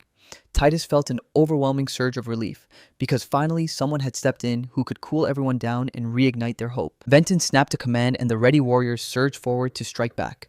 Then the men quickly threw their cloaks aside. Once again, a storm of stones slammed down on the warriors beyond the gate as they pushed forward. And just like before, the enemy crumpled under the impact, flying off their horses like they'd been punched by the sky. Seeing how everything played out, the hero finally exhaled. Numbers run both war and management. And through the villagers' moves, they crushed the enemy count down to just 1/3. With their momentum roaring in their chests, the men pushed for the next step and demanded the gate be opened, thinking they'd finally gained enough strength to overpower their enemies without breaking a sweat. Joy surged, and men on horseback thundered forward to hunt down their abusers, while Titus, sensing the chaos, fretted that plenty were about to charge into battle without a single order from him. He was buzzing with excitement that the guys were on guard, and he rushed to warn them not to get reckless, but before he could get a word out, there wasn't time. His mom yanked his attention with a wide-eyed stare at something up ahead. She actually froze there, stunned stiff, and Titus just couldn't wrap his head around what the heck was happening. Turns out, the men D leading the charge came back from their mission, and as they drew near, the village finally snapped into clear view. He was already sprinting toward his family and the only home he had left. D's finally landing back home after all that time lit up the whole little settlement, Tin included, and every single resident cheered like they'd been waiting for it, because the guys came back exactly when it mattered. He told every guy on both sides of him to get ready, then barked, "Surround the enemy 3 sides, now." He ordered them to keep the enemy from ever getting close to the village. And just like that, the whole team answered and moved in perfect sync. After the attack, the soldiers couldn't even stand. Some never lifted themselves off the ground, and no matter how hard the others fought, they still couldn't slip away. The troops swarmed in and took them down fast. With every enemy boxed in, D yanked his sword free and started barking threats at them, warning the attackers that if they ever dared lay a finger on his village again, they'd pay for it. Crushed and utterly beaten, the enemies slumped in silence, either sitting there like they'd been stunned or lying sprawled on the ground while terror froze them. Solid sweat poured down their faces, and when they clenched their teeth, not a single word could escape. The villagers standing there burst into chatter, and you could even hear the relief in their voices. Everyone was happy it was finally over, and that they had smashed the enemy. The whole village erupted in cheers, shouting, "We won!" With shaking hands and bright smiles, morale shot through the roof, and everyone kept hugging and congratulating each other right behind them. The village head's family stood proud and beaming, staring at him with pure, non-stop excitement. From the battlefield, Dee, still perched on a horseback, shot his son a soft, warm look, and you could feel the pride blazing in his chest, his face practically glowing with joy. Titus, grinning like the sun, kept staring at his father with pure admiration. Dee slipped into a bath at night, then stormed into the house and blurted that the village had just been hit by armed outsiders, men he'd never seen in his life. Dee said that tomorrow, they'd have to decide exactly what they were going to do with those opposing attorneys. Dee dropped to one knee and cradled his son with pure, tender love, thanking him for every ounce of hard work.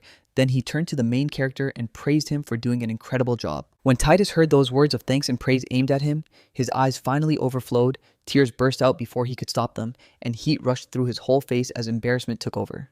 Still, he felt a bright, undeniable joy because he knew he'd made his father proud. Dee clutched his own son in his arms and kept soothing him, then soft as honey told the boy, "Don't worry, you haven't changed one bit." Once Titus finally calmed down, the whole family piled into the bedroom and crashed on the bed together.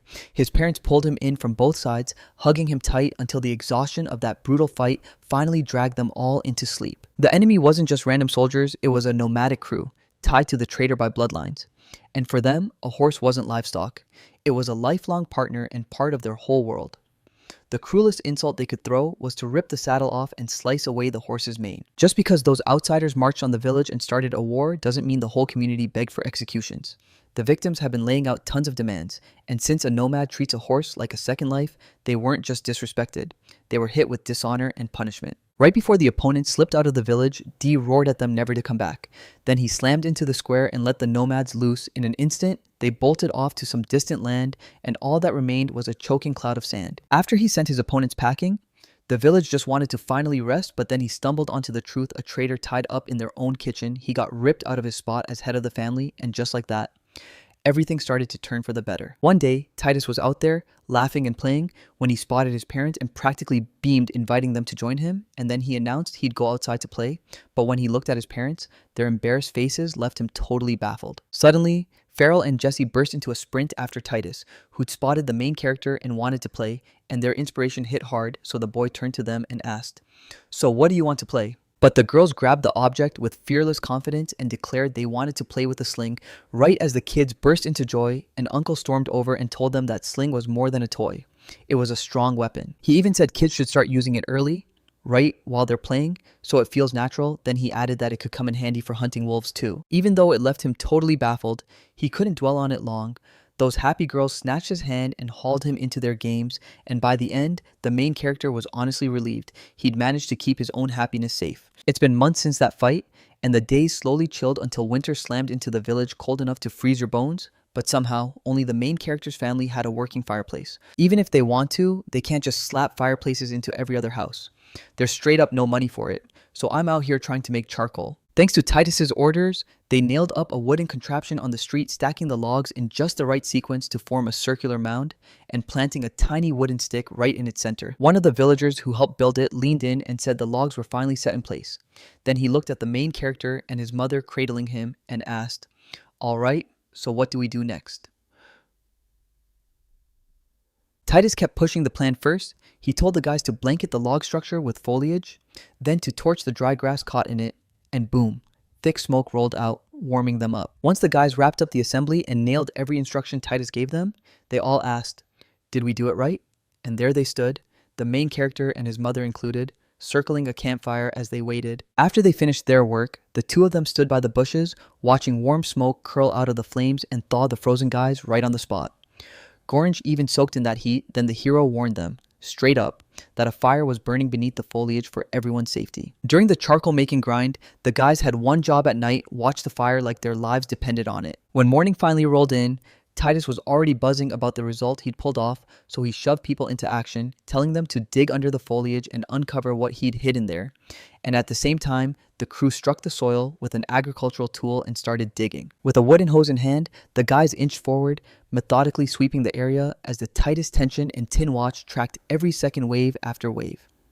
They pressed on, getting closer to the goal, and with their own hands they shoved the leaves aside. Once they cleared the area, the team plunged into the foliage and unearthed the exact logs that had built the structure, yet the wood looked wrong, with the color and other details changed in a way that felt impossible. Tin had already grabbed a tiny piece of it, yet it used to be way bigger, and when she touched the wood, it felt like solid stone, and at that moment the main character stood tall, proud of what she'd pulled off. After they dug up what was left of the charcoal from the garage, the main character, armed with his mom, rushed back home. Back at home, Titus and Tina kept testing the coal they pulled out, and Tina, under Titus's careful guidance, used Chinese sticks to nudge the chunks into a special device. After doing every step one by one, Tin nodded along and followed her son's instructions, eyes locked on the task. Then she grabbed the kettle and set it on the iron stand that kept the charcoal safely apart from the kitchen appliance. Then they waited until steam finally burst from the kettle's spout, and Tin and Titus erupted with joy, dancing like they just won the world, because at last they could get hot water this way. Tina practically exploded with joy, eyes widening as she stared at the charcoal, because seeing it meant boiling water would finally be easy for them. And that was exactly what they needed in the freezing cold season. Tina stared at the new invention and started blurting out what she'd found. Charcoal barely smokes and burns longer. It stays clean even when it's kept at home.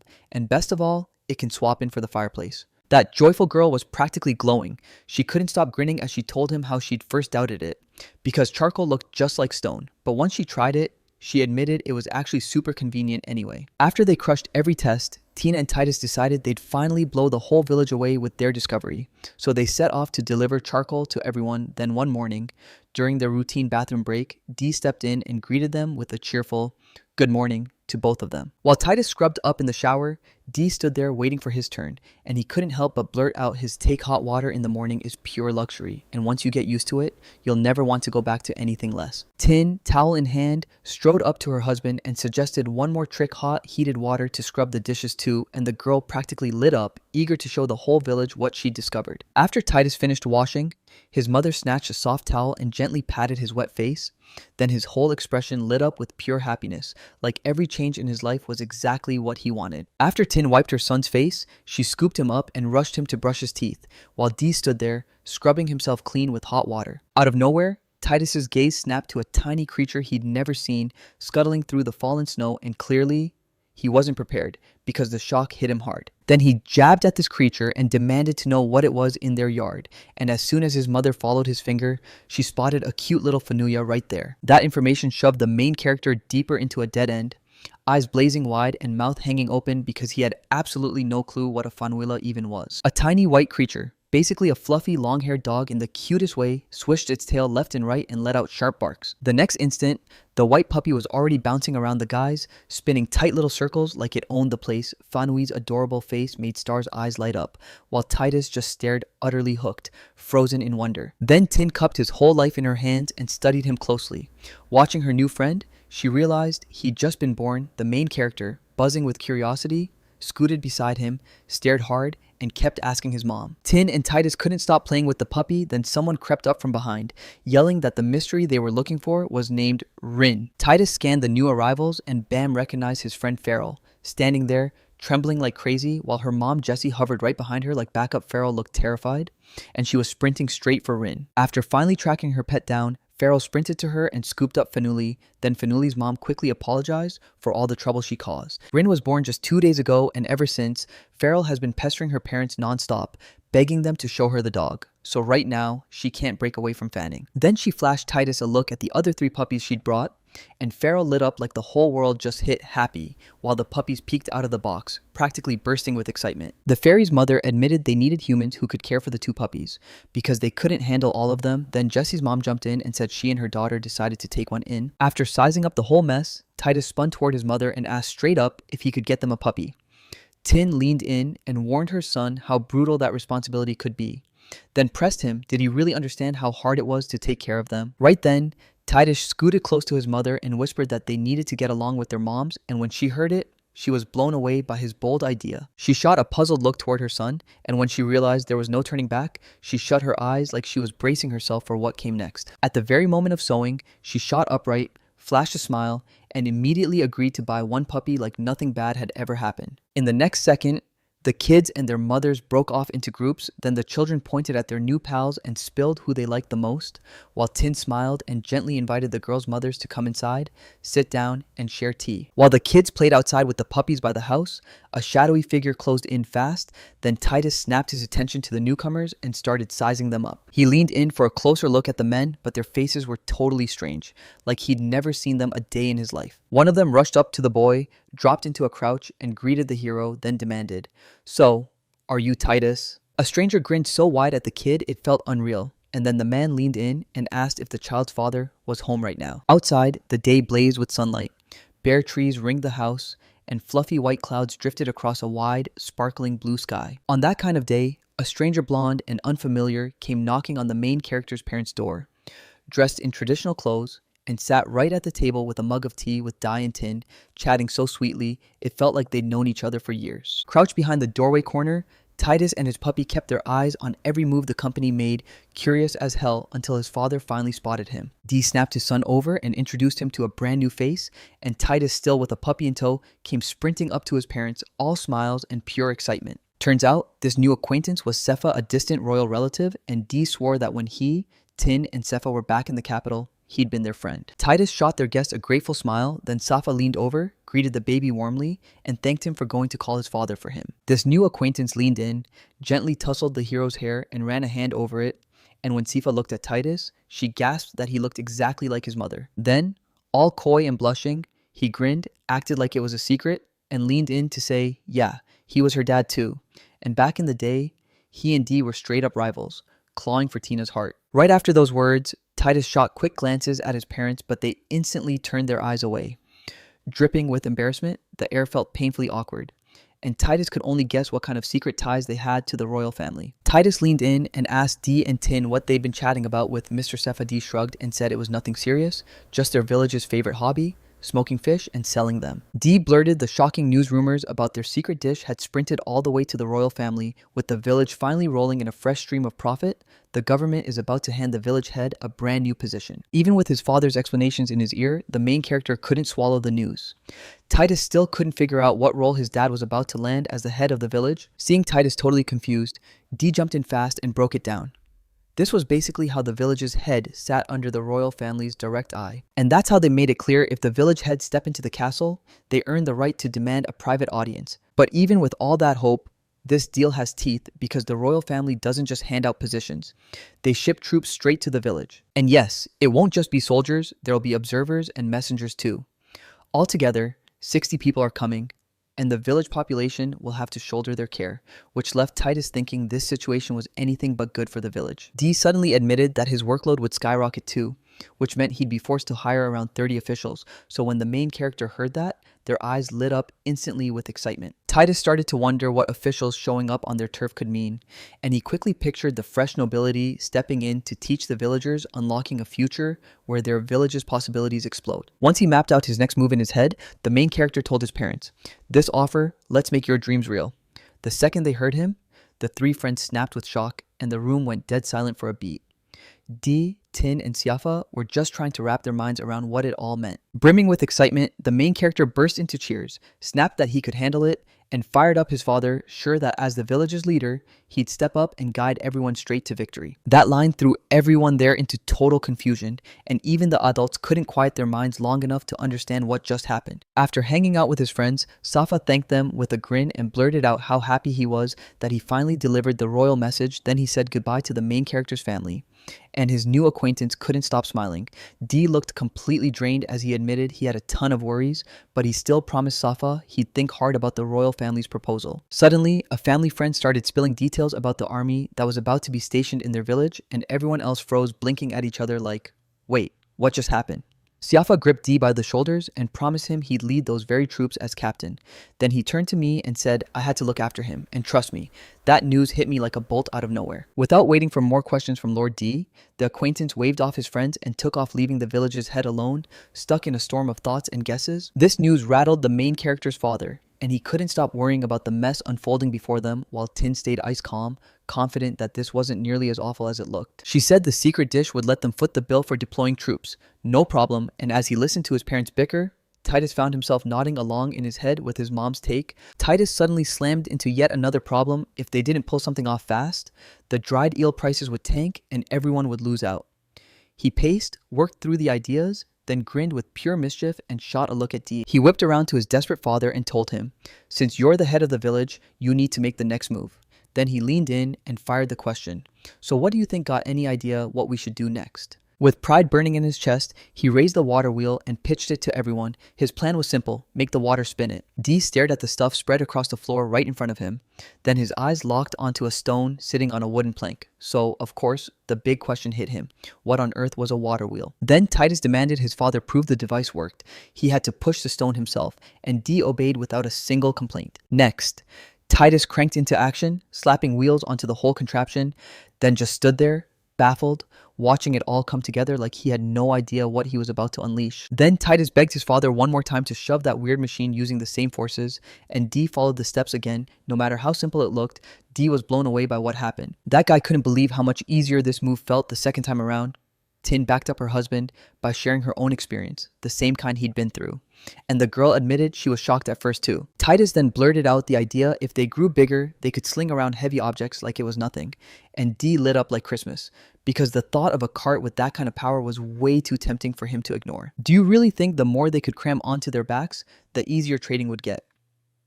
After he wrestled with that thought, he turned to his son and asked if that was the whole original plan. The main character shut that down fast. He claimed the whole experiment was only to show how the wheel works. Then he dropped the real bomb that he needed carpenters, and that was his true goal. When his son made that request, Dee didn't waste a second. He instantly figured it out and offered to handle it by talking to the local carpenters. On one of those normal days, Titus was out there playing with the fans, hanging with Farrell and Jesse, and the kids were grinning ear to ear because the harness animal was struggling to move and they couldn't look away. At that exact moment, a menacing man stormed into the village head's courtyard, hunting for Dai's son, dressed like he'd just come from work yet. His thick, wild hair couldn't hide the panic on his face as he clutched the sheet with both hands. The second a mystery man busted into the village head's house, everyone scattered in terror except Titus. When they said the intruder was looking for him, Titus snapped his arm up, stood his ground, and proudly told the man, "I'm Titus, the son of the village head." Out of nowhere, he barked so loud with shock that even the air seemed to flinch. He couldn't believe the boy was speaking clearly, and he made it his mission to verify the rumors about the village chief's son being able to read and write. That loudmouth man bragged that he was one of the local carpenters. Giraffe Titus threw his hands over his ears because the guy's voice was blasting too hard.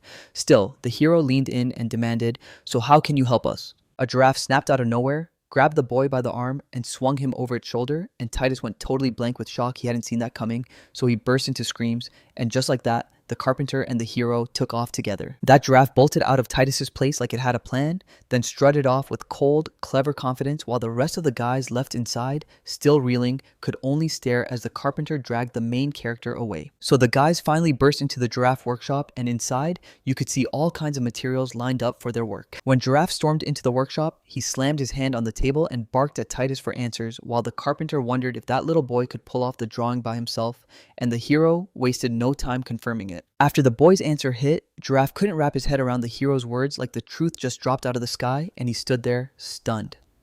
That raw emotion and loud roar instantly freaked Titus out, and the boy felt it too, jittery at how intense the man's reaction was. Once the carpenter finally processed what he just learned, that the village head's son had drawn it, something snapped, and he broke down in tears like a kid, praising Titus with a trembling voice. He was so stunned he couldn't hold a single emotion back. Stunned by that whole scene, Titus couldn't help but notice the weird fact he looked like a wolf, but the shape screamed giraffe, and under all that tough talk, there was a sheep heart beating inside. So the main character made up his mind and called his new buddy Uncle Wolf. Once Titus was dragged into the workshop, the hero teamed up with Uncle Wolf and started hammering out a brand new water wheel. On day one, Titus jumped in and helped his new friend the carpenter lock in his drawing so he could get back to work, while the hero of Giraffe steered him straight to every needed detail and exactly where each one belonged. On the third day, the main character was going at it with the carpenter, and Giraffe pushed for changes, warning that fitting the parts into those exact spots would be a nightmare, while Titus snapped that you can't depend on carvings alone. On the fifth day, the guys kept pushing toward a showdown, and Titus wouldn't budge. He demanded they stick to the original plan. The hero hated the way Giraffe was sneaking in those weird changes, while the carpenter swore his ideas were solid. Then he leaned in and told me, straight up, not to complain about him. The 7th day was the last one. Giraffe, with help from some third-party hands, hauled in and installed a water wheel right in the river, and the main character watched the whole thing unfold with his parents by his side. Titus even laid out exactly where to place it and how to set it up for maximum effect. And just like that, the water wheel got installed and everyone there stared in shock like, wait, what even is that?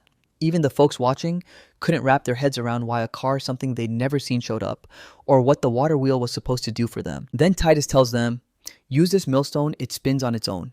And just like that, it can tan hides, grind seeds, and wind wool. So they can turn vertical torsion into a horizontal one.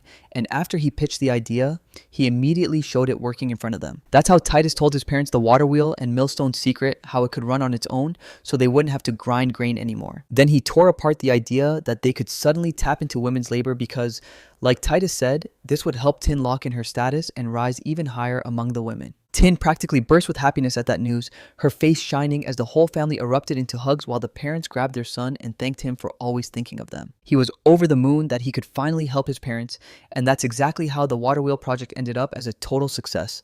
Yet the whole scene still made me uneasy, especially with the carpenters' reaction as they celebrated from the sidelines. On a bright, warm day, Titus, Farrell, and Jesse were out playing with Leshy, the puppy of the main character, while Leisha dashed around happily, tail wagging like crazy, and Titus kept flashing a playful beckon, calling her right back to him. When she finally got to the owner, Lushy Rocket jumped straight into Titus's arms and started licking him like crazy. Meanwhile, I was sweating buckets just from how close it all felt. Out of nowhere, the boy got ambushed from behind by his girlfriends, then Farrell grinned and started blurting that she had to tell him some news, and that's exactly how the main character learned about Farrell's coming birthday. Back home, Titus spotted his piggy bank and yanked it open, flipping it so the coins clattered onto the floor. Then he started counting every last one, praying it would be enough for the gift. Ever since his family started hawking dried fish, the main character finally began getting a little cash from his parents. The real problem hit hard. He had zero clue what gift to give Farrell, and he couldn't even go shopping by himself. So he headed to the village fair with his mom by his side, and Tin practically bounced along, escorting her son the whole way because she was praying Titus could spot the perfect birthday gift for Farrell. The market was packed with stalls, piles of fruits, heaps of veggies, and sizzling dishes everywhere. Then Titus spotted something weird in one shop round, piping hot pies sitting on the counter. Titus and Tin decided to go for an unusual dish, so each grabbed a pie, then they plopped down on the stairs by the village fair and dug in, grinning as they started eating. Right before nightfall, the main character and his mother hurried back home. Then darkness swallowed the world outside, the sky blazing with bright stars that lit up the road ahead. Back home, the guys dumped their haul on the table fabric, thread, and cotton, and yup, it was the perfect stuff for a handmade gift for the girl. Thymus swore to his mom he'd make it himself, and Tin instantly backed him up. Tin and Titus jumped into the work while the girl rolled up her sleeves and dove straight in. Then Tin pulled out a needle, threaded it with steady hands, and stared her down like she meant business. She raised the needle to the air and declared the gift making was officially starting. Her hands launched into motion so fast it was impossible to track them, like her fingers were speed itself, embroidering with effortless grace while the shocked Titus just froze in place, stunned beyond words. Watching Tin work with pure skill, the main character couldn't help but gawk. He was blown away by the lightning speed and razor precise accuracy, and even the embroidery culture felt incredible to him. So Tin kept moving, never stopping, and fired off questions to clear up a few details. While Tin stitched away on the embroidery, Titus leaned in, all fired up, and told his mother, "Don't pack it too tight or it'll turn stiff."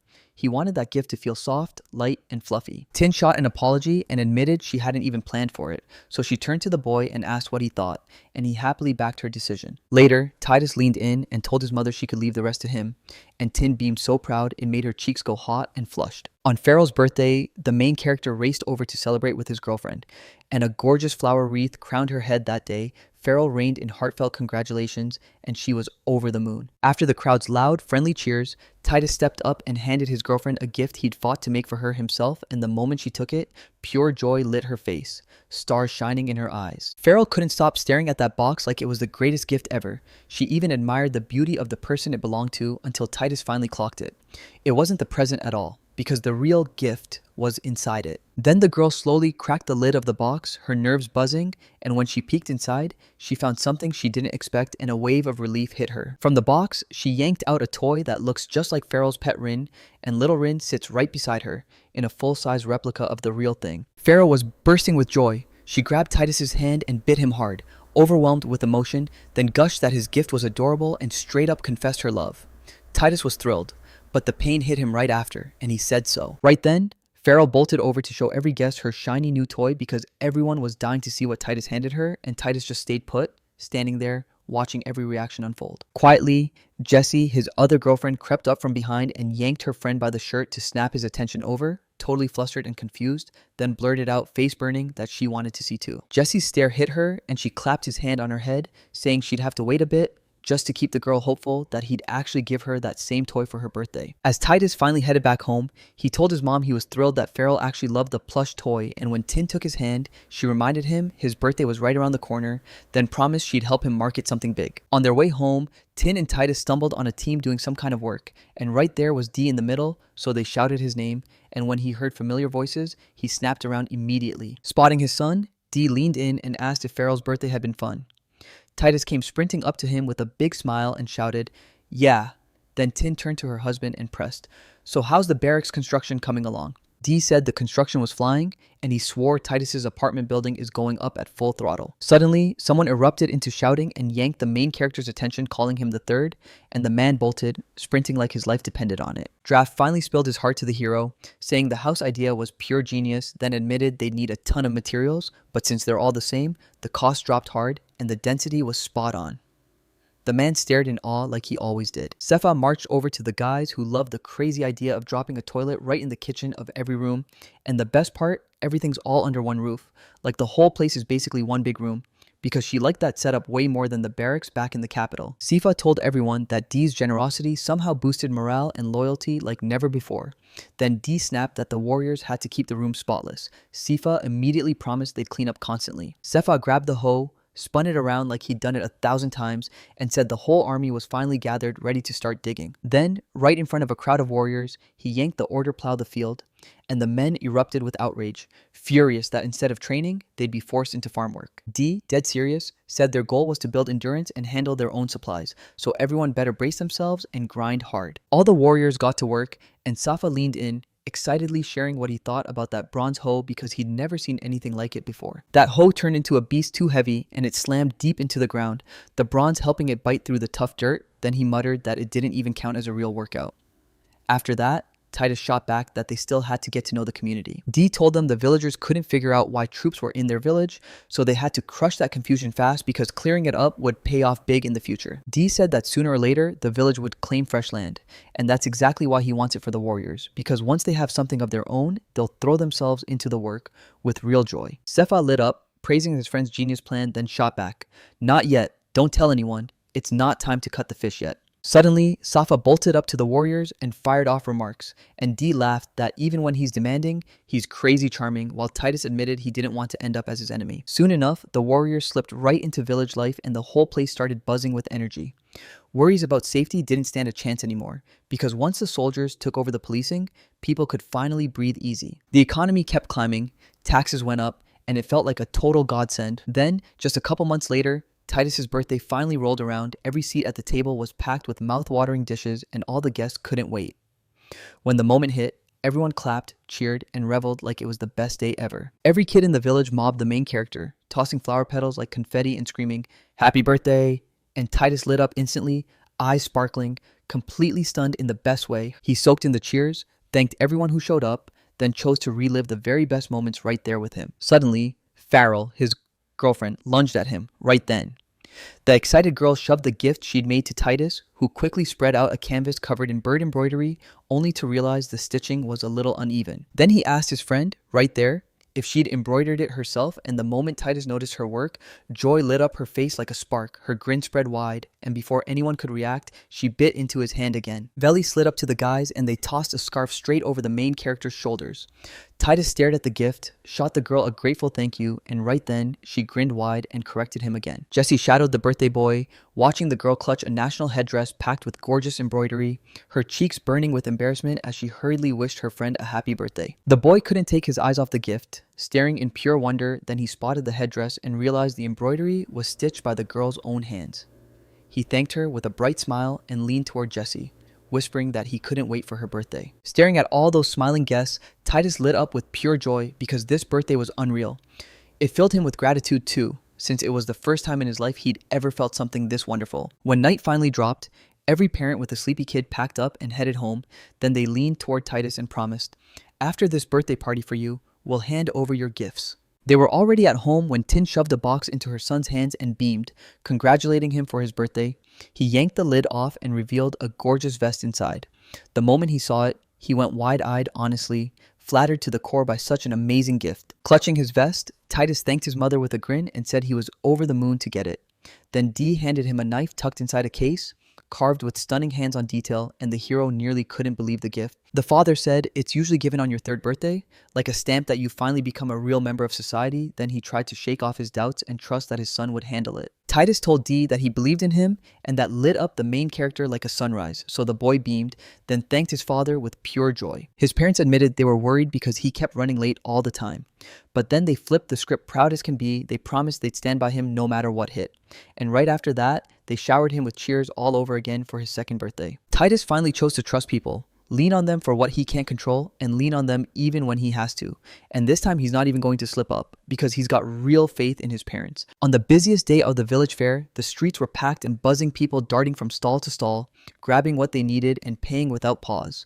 And right in the middle of it all, the Tigers strolled through the crowd like he owned the whole place. As soon as they spotted him, every shop owner jumped in with something different. One bragged about top-notch meat, and the woman invited him to sample the juiciest, tastiest fruits. One kid clocked the main character's knife, and his mom shrugged it off, calling him independent. Then the focus on the main character's personality totally threw Titus off, and he cringed hard from pure embarrassment. The main character asked if he really had to walk around with a blade, and his mother burst out laughing, saying a knife in your belt is a must, and Tina told her son to wear it like pride itself. But Titus couldn't stand the thought of anyone learning the truth. His mother, the moment she saw him clutch a blade, choked up, broke down, and cried. Later, Titus, still with his mother by his side, trudged into the giraffe workshop, and the moment the carpenter spotted them, he boomed a loud greeting the way he always did, then immediately asked how the third giraffe was doing. Fimus clamped his ears at that roaring giraffe voice and demanded where things stood. With the job he'd promised his friend, turns out the carpenter swore she was ready, so he told me to hold tight until he came back with it. Once Giraffe finally had the right item, he shoved it into the hero's hands and said, I did everything exactly like Thymus told me.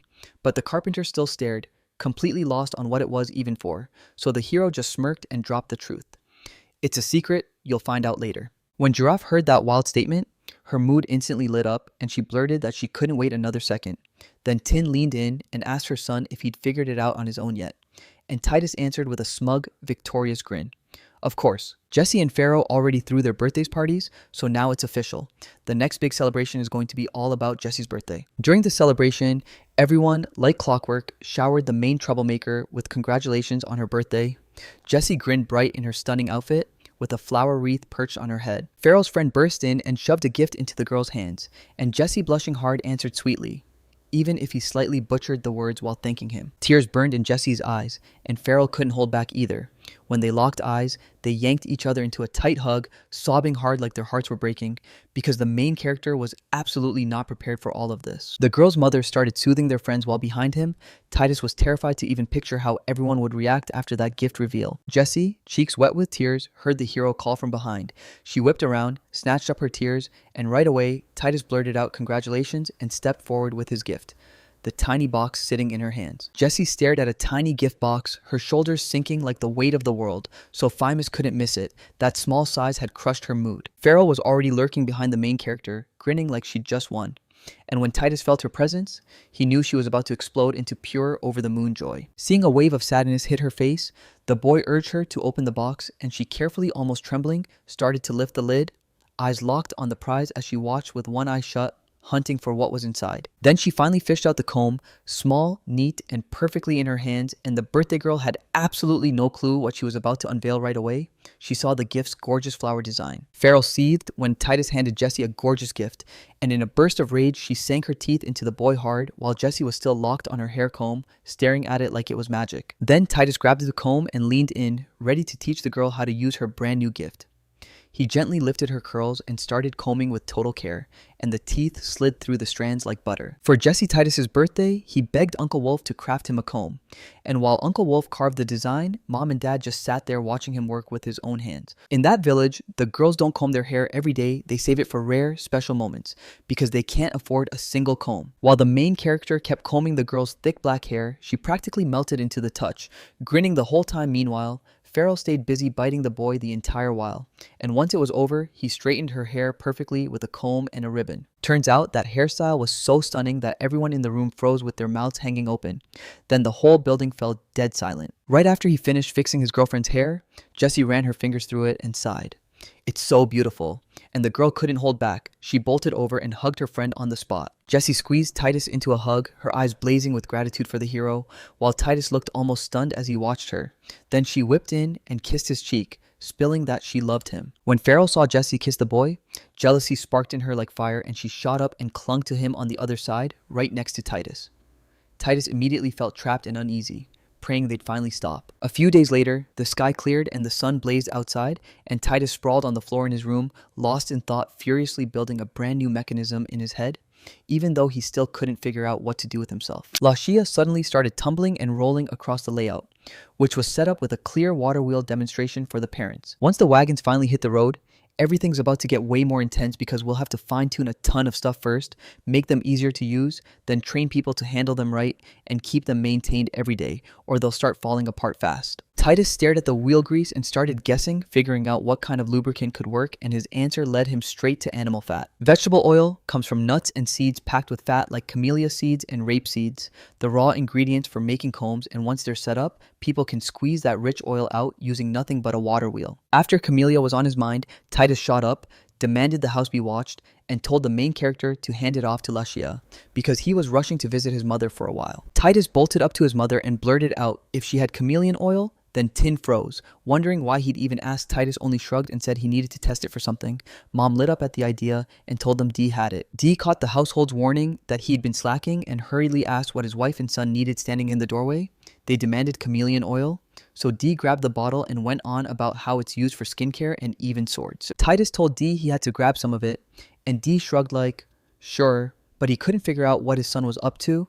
Then Titus went full mystery and said it was a secret, and Dee just stayed completely clueless. Back in the room, Titus snapped at his mother to wash her hair, and Tin froze because she'd just washed her son's hair yesterday. Titus then explained, clear as day, that he wanted his mom to wash her own hair, and Tin started sniffing and second-guessing how clean anything even was. Then Titus saw the confusion on his mom's face and told her her hair could become even more beautiful, so she instantly bolted to wash it.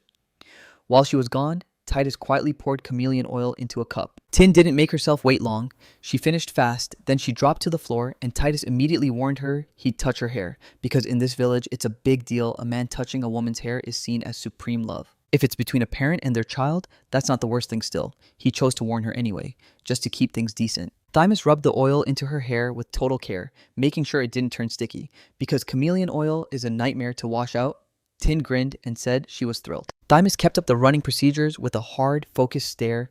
Then he combed his mother's hair so gently it felt like a promise, and the moment he was done, magic hit her. Hair instantly burst into a gorgeous shine, and the girl lit up with pure, unstoppable joy. Tin snatched a curl of hair, stared at it like it held secrets, and said, "These are beautiful." Then she couldn't help wondering if the whole village would start singing the same tune. The joyful Thymus rose with a grin, thrilled that his mother loved it. Then Tin snatched the boy from her arms and bolted straight back to her husband's office. The working Dee got rattled again, and irritation sparked in their chest because they'd once more decided to yank them away from what mattered. Then Ten burst in with a call, "Come look." Even with irritation simmering in him, Decom still dipped down and blushed hard the moment he saw just how stunning Tin looked, her hair oiled to perfection. Trembling, Dee rushed up to Tin, unable to stop his whole body from shaking because the moment he saw his wife, she left him stunned. He blurted in a voice that quivered that she was gorgeous, and for a heartbeat, he even thought he was staring at someone else. Tim didn't even wait for her husband's hug. She lunged straight at Dee, wrapped him up tight, and the poor guy went instantly nervous, cheeks blazing. Then he started squirming to twist free. Tin lit up because her husband loved it, and she told me Titus did it. Then Dee gasped and said her hair suddenly looked so perfectly groomed, and he still couldn't believe Titus pulled it off. Deep lifted his wife's hair and froze. Tin's strands were glowing like pure gold, and he even likened their shine to a polished sword, but Tin wasn't having it. She hated that her hair was being compared to a blade. Tin beamed because her husband was genuinely impressed by how she looked. Then Dee strode to the sword rack, grabbed one from the bunch, and yanked the wedge free from its scabbard. And that's when Tin caught her own reflection. She stared, hooked on every detail of her face. While the parents were cooing, Titus slipped away and left them to themselves, not planning to stick around long enough to be the third wheel. Then later, he went up to the merchant and pushed for Camellia to be bought, and the parents finally gave their okay. The morning after his second birthday, Titus popped his eyes open before dawn, quietly slid out of bed, and made his way to the chest of drawers. Then he lifted the lid and grabbed the knife his father had given him. He yanked the blade halfway free and just stared at it, grinning like he'd won the world. Then he burst into laughter. Right as he was basking in it, he didn't feel a thing when his mother crept up behind him, reached out, and snapped the blade back into its scabbard. The mother's shadow swallowed the child as she leaned in and said she could tell he was over the moon. Then her tone snapped, "This is insanely dangerous." She grabbed his attention and warned him not to yank out the knife blindly until he'd learned how to handle it. Titus quickly nodded along with his mother's advice and let her words sink in. She lit up with pride, and that's how his morning kicked off. Then Tin hauled him along to get ready, promising that soon Titus would prove to everyone he could handle a knife now. After all the morning stuff was done, Titus got ready to meet up with his friends, only this time. His look was boosted by a knife at his side. The kids burst out smiling and cheering when they saw him, and shock rippled through the room. All that attention left Titus blushing with embarrassment. Farrell closed in on him and started scrutinizing the gift his father left him, and she fired off a question. Titus, is he an adult now that he's wearing that thing? Titus just shrugged and said the knife was a birthday present. Jessie rolled up, patted her friend's shoulder, and declared, "I'm grown up now." And Titus froze with awkward tension while the other kids stared at him, green with envy because a knife is no toy, so he kept it locked up in a box. That whole situation hit him like a punch, and suddenly he couldn't stop thinking about his peers. He decided he needed to do something to them. When the hero finally snagged a log, he decided to carve it. Sure, he said, cut out. But with his body the way it is, even simple tasks turned into a trial. So he went with the safest move, shaving the tree into a clean rectangle. A couple days later, his mother finally let him use the knife right there, under her watch, but his brain was totally blank. He lay on his back, gripping a log above him, staring at it as something clicked, and he started imagining how to put that idea to use. 3 days later, Titus hooked up with Farrell and Jessie and whipped out a fresh new toy he'd just built. The girls stared at it in total shock, clueless about what it was, but their eyes lit up like they were dying to find out. Spinning that spinner between his palms, Titus dared the girls to watch as he prepped everything one last time, then launched the toy skyward, and the kids erupted in cheers as he took off. Jessie and Farrell had never seen anything like it, so they stared at the turntable like it was magic mouths hanging open as they watched the whole flight. Then they both bolted for the landing, only to crash into each other and tumble to the ground. When it came to woodworking, the hero immediately went for a bamboo helicopter. He built the propeller with zero trouble since he'd done that before, but the main rod demanded help to shape the wood. Seeing the result, Titus thought it was totally worth it. Sure, the helicopter's quality wasn't great, but the main character still launched a bamboo helicopter and sent it soaring into the sky, and the boy lit up with pride. So when the residents spotted that sky sailing toy, they all went wild. Every single one wanted the exact same thing, and a massive crowd surged at Titus, begging him to craft the very same bamboo helicopters. In the end, things finally went back to normal only after he told them exactly how to make bamboo helicopters. Only the giraffe looked completely worn out, while the man slumped like the weight of the world crushed him. Titus couldn't stop replaying it in his head, knowing he'd wrecked Uncle Wolf's life with his own actions.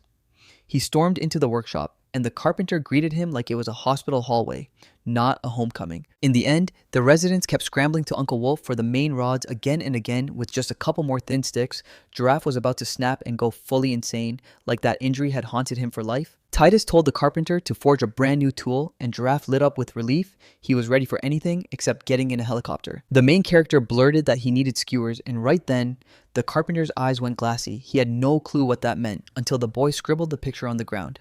The hero snapped it into place. You roast meat and fish. That's why. Clutching a tiny wand, the giraffe looked skeptical about Titus's plan, but Titus knew the village folk didn't even have the right tools to cook little bits of food, so he pushed back fast. I want something tasty. The man snapped that he was sick to death of work like this, and Titus quickly soothed him, suggesting he create a lathe. He laid out how simple the device was and what the instrument would look like, and Uncle Wolf's eyes lit up. Then he jumped straight into work with zero delay. A few days later, Giraffe and a crew of craftsmen finally put the new lathe through its paces. Then everyone stepped in, squared up on both sides, and yanked hard on the ropes like their lives depended on it. Once the guys yanked the ropes, the car's mechanism roared to life, and under brutal tension, the main body of the machine spun wildly in a tight circle while he sat down in front of the raw material and raised his sharp tool to start cutting. He inched his tool forward, letting the machine's rotation do the heavy lifting. Then the carpenter nailed the exact shape in no time, and when he was done, he raised the stick up for everyone to see. Right after that, Titus clutched a tiny wand in his hands, stared at it in awe, and grinned. Then he demanded Giraffe make even more of these. This time, the carpenter didn't hesitate. He nodded and told the hero to trust him. Once Giraffe finished the order, Titus and Tin fired up an improvised barbecue, skewering green fusenes into shish kebab and grilling them up fast. Then Dee showed up the moment she smelled it, and Tyne bragged that this dish was invented by her son. They snagged green pheasant meat from a hunter, chopped it into chunks, skewered it up, then drenched it in a heavy, salty cure. The whole family piled into the backyard for the barbecue, and right on cue, all three of them grumbled their stomachs at the same time, so everyone erupted in laughter, and the whole crew couldn't wait to dig into the new dish. After a while, the meat finally came off the heat, sizzling and ready. Then the skewers were laid out on a plate, and hungry Titus, Tin and Dee stared at that barbecue like it was their last meal before diving into chow down. After the first bite, everyone froze, then leaned in, totally stunned by how good that meat tasted. And without a single word, they shared the shish kebab's flavor in pure, silent delight. After a little while, Dee blurted out that it was wild how a plain bowl of salted fried meat could taste this amazing, and Tin chimed in that the smell was downright pleasant. Then they both showered Tadusa with praise for sharing the recipe. Dee, he raved about the dish and insisted that the baked pheasant from the trip didn't even come close to the baked green pheasant meat back home, and the smell was totally different too. Like it hit him the moment it cooked in the cauldron. Titus beamed, saying that cooking on coals makes everything taste way better. Those juices hit your nose like a dream, and the meat cooks slow until it's perfect. Then it all snapped into his mind. Fish tastes insanely good on coals too. My parents just shrugged and said, "Let's cook tomorrow." While they were eating, someone pounded on the front door, so the whole family rushed out to welcome the guests who'd already gathered at their place, lured in by that mouth-watering smell that had wafted through the entire neighborhood. After the eel boom died down, the world caught a yakitori fever, and Uncle Wolf, still fresh off recovering from making bamboo helicopters, had to scramble and crank out mountains of skewers fast. As always, Tades was out there playing with his crew, and every one of the guys scrambled to steal the boys' attention. Jesse even strutted over, fluttered up to Tades, and demanded his opinion, but the moment he complimented how gorgeous she looked, Farrell's face twisted into pure rage, jealousy blazing like a fuse. That whole mess rattled the main character, so he ran to his father for advice, only to get met with a smug, amused reaction. He couldn't steady his mind for ages, and that constant storm finally boiled into fury, angering Titus. Seeing his son's disappointment, the father explained that his wife's personality is simple and straightforward, so he can't really guide him. Then he figured, okay, this probably isn't easy for the boy, and he started thinking hard about how to handle the problem. Back when Titus's hero self was still living that old life, every time he handed gifts to his wife or daughter, they never looked happy no matter what he tried. But now, his dad in this life is a different story. A perfect, spotless version compared to his old, ordinary, white-collar self.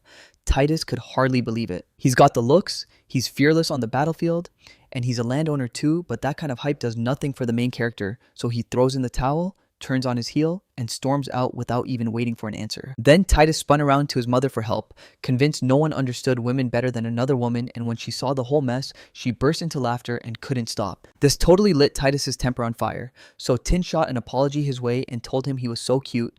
Then she took her son's request to heart and promised she'd seriously think it through. She told me Jessie used to be a feral slave, so it's like her footing in life still feels shaky, yet ever since she blossomed into someone so beautiful, confidence finally started to bloom in her. Fimus figured Firo and Jessie were finally on equal footing, but Tin shot that idea down fast, saying friendships and bonds shift all the time, so they won't stay equal forever. Even after his mom tried to explain it all, the main character just couldn't grasp a single thing, so when he looked at Leshai, he figured, wow, this is the one living the good life, so why should anyone worry? Day after day, Titus kept getting yanked back by the girl's presence, again and again until he couldn't take it anymore, so he snapped out that none of them was more special than the other, told them both they mattered just as much to him, and admitted he valued them equally. The moment the girls heard the boy, their whole bodies trembled under the wave of emotions.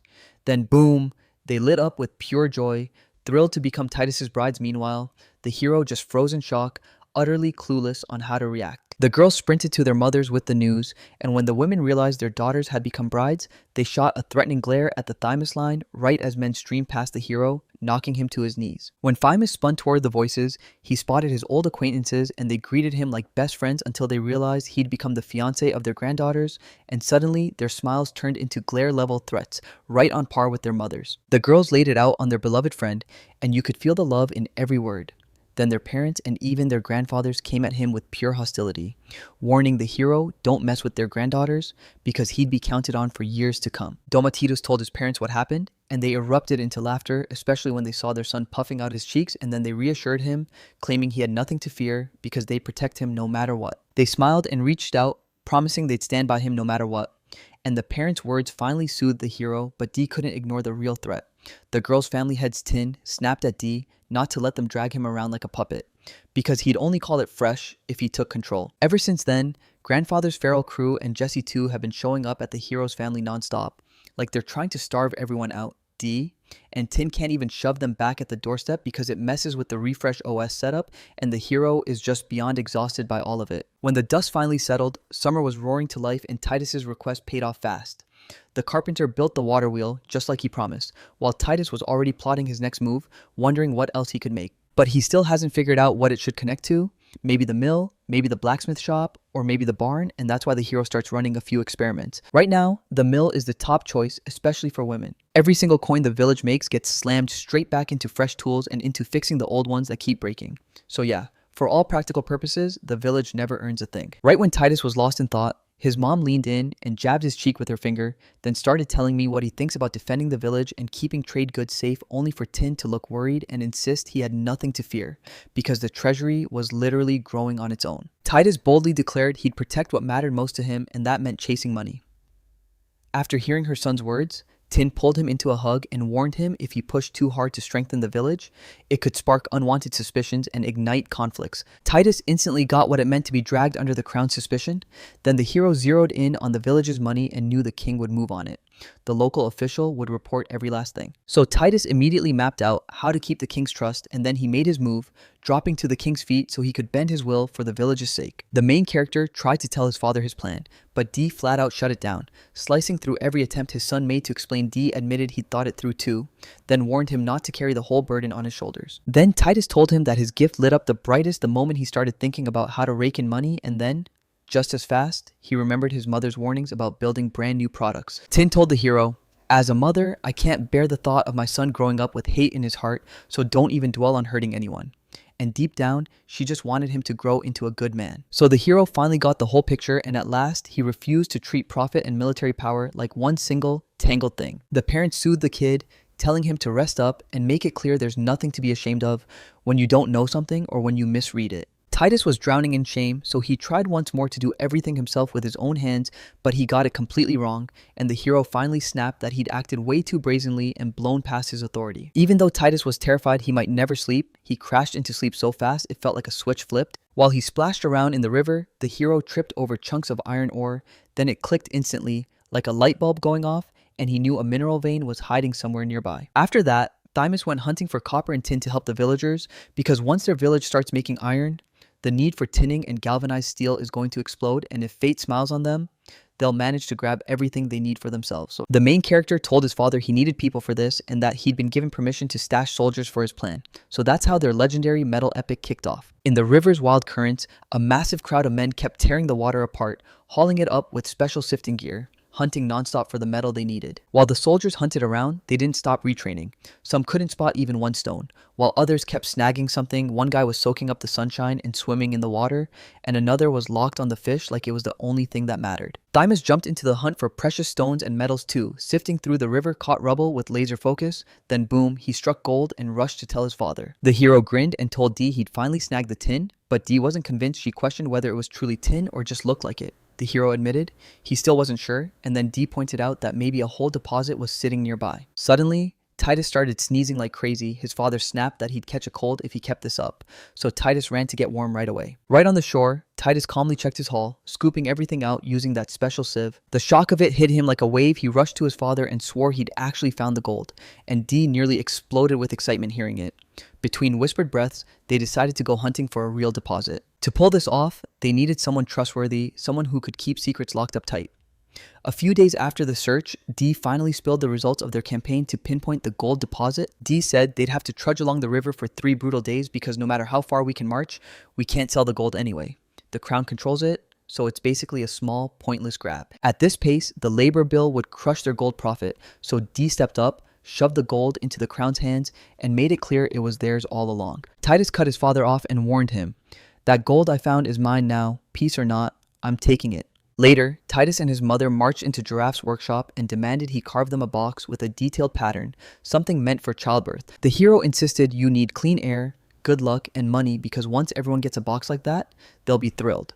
Then the carpenter leaned in and asked for a minute so he could get something ready. While Titus and his mother sat there stitching, waiting for the embroidery to be finished, Giraffe burst in with a gorgeous box he'd carved with his own hands, every side covered in careful, intricate work. Thymus snapped his gaze to his mother, and after she tested her son's choice and found it solid, she shoved the wooden box to the carpenter inside. He uncovered the glittering gilding tin and the blacksmith had forged. The main character said he carefully brushed glue onto the box and set the gold on top, and Uncle Wolf snapped because he'd worked his tail off creating every single pattern. Inside the box, they lined it with plush red felt, then they slapped on the shiny gilding to the outside, and finally, they rubbed it smooth with a soft felt cloth. The outcome was pure beauty, an entire box draped in gold, gleaming from every side, so gorgeous that everyone just stared and reacted, and now all that's left is to finish working the corners. Once the box was finally finished, Titus couldn't stop smiling as he handed it to his father, only for his dad to freeze, totally unprepared, not knowing whether to laugh, cry, or scream. Dee stared at the box like it was a masterpiece,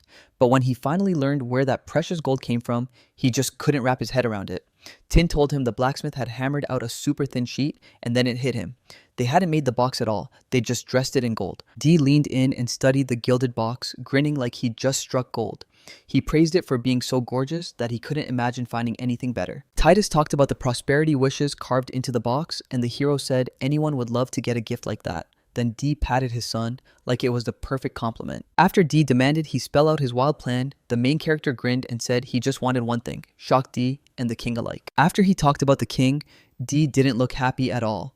His face screamed worry and upset, and he warned that shocking people can backfire fast, and Titus totally caught it. His father didn't like the idea one bit. For a few weeks, time slid by without a sound, and then boom, the end of summer was right around the corner. On one of the last scorching days, the hero's family started their mourning. The usual way, bathroom routine and all.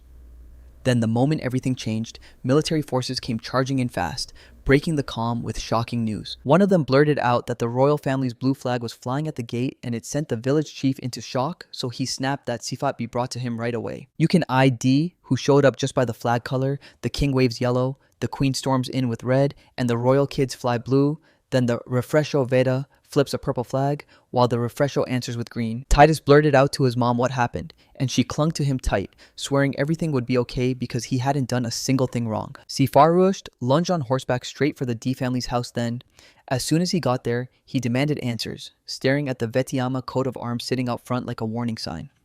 But Dee cut in and said she was a selfish daughter, and yeah, that was not a good sign at all. Dee told Sepha to do whatever it took to make sure she never spotted the water wheel or the pulley on the well, and the village head immediately sent a friend to scramble and hide everything before anyone could poke their nose in. On top of that, the artisans were ordered to shut themselves indoors, and Dee trusted Sifa enough to send him out running errands while Sifa was granted permission to go snooping and guessing where he was. The hero's family sat there, steaming, waiting on an important guest while Titus leaned in and demanded, "Who is Vetisama?" His father answered, "She's the king's youngest daughter, 7 years old."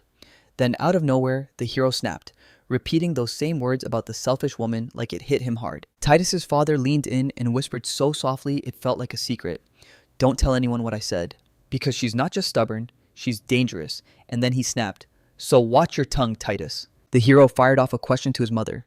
Did she really know those long-awaited guests personally? Tin's face fell in pure disappointment, and she admitted that this was still just another punishment for her. After reading every single review of Vetsama, Titus couldn't shake a terrible gut feeling the moment that royal arrival was about to happen. On the village grounds, a princess rode in on horseback, striding straight toward the village chief's house as an entourage ringed them from every side, her dew-bright robes flowing and a cloth veil draped over her head. When she finally hit her destination, she calmly slid off the horse and strode up to the crowd waiting for her with total confidence. A gorgeous little girl swept in front of the hero, dressed like royalty and called Dee Uncle, Greeting him with total ease, Titus was stunned into silence, and his mind was instantly packed with unanswered questions. The king's youngest daughter ended up as a guest in the main character's home, sliding onto the sofa opposite D. Tina, and Titus bowed to the royal lady as she sat down. Lady Sama whipped her head toward D and admitted she hadn't seen her uncle in ages. Then she majestically let him look up at her, like the way she sat on that sofa screamed calm confidence and didn't even try to hide it. In a hush, Titus leaned toward his mom and blurted why D's calling his father uncle, and Tin fired back. D used to be a royal guard, so that's the name she still uses. D greeted his guest too, bursting with relief that Viti-sama was in perfect health. Then he brought up 3 years back when the princess would call him every time she felt sick and admitted straight up how terrified he'd been for her. Those words hit and made the girl blush from head to toe, and D's compliment lit her up with pure happiness. Meanwhile, Titus couldn't stop wondering if a royal member was expected to rein in his feelings a little better. Veti-sama shot back with proud confidence. Yeah, she was still so young back then, and now she's 7, already all grown up as a true aristocrat. Titus watched the guest closely every time she spoke. Her need for attention screamed louder than her words. And sure, at first Oa felt like a cat, but now she's basically a dachshund pup, begging for praise. He kept talking politely to the guest, and then admitted his job eats up every hour, which is why he was genuinely crushed that he couldn't set up a proper welcome for a royal family member. D asked why the girl came, but she dodged the question and steered the talk straight to the hero. Titus bowed deeply and introduced himself as a refresho child, then added that meeting Vetia-sama was an honor. The girl told Titus to lift his head, and she flashed him a grin, one he couldn't figure out for the life of him. Then he saw the smile on her face, and suddenly he had no idea what he'd done to make her happy. Out of nowhere, she said the kid was well-mannered, exactly what you'd expect from D, her old guardian. D shot back that the child was still very young, even if he acted way too mature.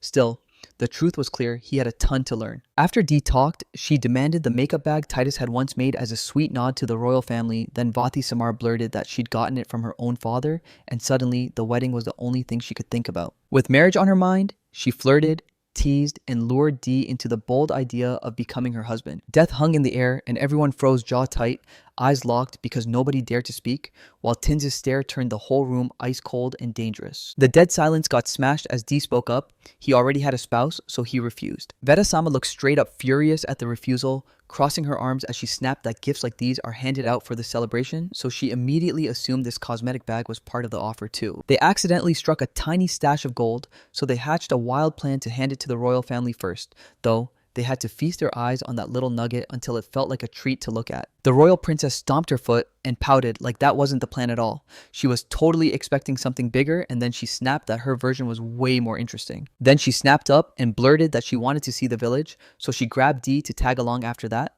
The two of them set off together and toured the whole place. Tin sank into the bed, buried her face in the pillow, and let the sadness crush her. Titus scooted over and tried to calm his mother, asking if it was really that awful. Then he blurted out that he was sorry for messing with the box when he shouldn't have. Rage filling her, Tin clutched her son and soothed him, and I told him he was innocent. She only insisted that Vidisama has always been just like this. Turns out, D had spent almost his entire life in the Imperial Guards barracks right in the capital, like he was practically the regiment's own son. Even though he was still barely out of boyhood, martial arts came to him like breathing, so he shot up the ranks fast, and because he was close in age to the others, they paired him to guard the Vetsama. But his irresistible good looks snapped the princess's attention. She stared, she admired him, and she decided he was absolutely handsome. Vitisama's got a massive crush on her handsome guardian, but DD fell for Tin at first sight so relentlessly that Tin had no choice but to say yes. Fimus then decided Vitisama was basically a clingy little sister who couldn't let go, and Drooping Tin chimed in that she didn't think she was still fixated on him. After hearing the whole story, Titus couldn't believe what it was really all about, and when her son looked totally lost, Tin pulled him into a hug and promised him everything would be okay because D could handle this. Thymus was convinced he'd caused it all, so he swore he'd fix every last thing. Then Tin lunged in, slowing the hero down and insisting the box had nothing to do with it. Sensing something was off, the main character grilled his mom with a question, and she shot back that his grandparents live in the capital, but Titus couldn't see the connection, and that clue just didn't click. Tin said that not long after he moved to this village, his parents were yanked to the capital officially to help his father, who'd just become a refresher, wrestle through all that brutal, bureaucratic red tape in the capital. But Vetisama figured this: if D believed his parents were in danger, he'd start showing up in the capital a lot more. And that hit the hero hard, because it meant she'd truly fallen low enough to grab his father's life like a weapon. Tin told him Titus's grandparents never stopped moving, but deep down, she still felt bad because they couldn't meet their grandson. Titus snapped back that he got it all then. No matter what came next, he vowed he'd help. Tin kept her gaze on her son and beamed, sweet as sugar. After that, she rushed off to get ready for the welcome banquet and spread the word to every villager. Veti, boxed in by D and the rest of the subjects, plops onto a plush, cozy sofa and digs in while a parade of dishes gets shoved her way, everyone scrambling to impress a guest of her status.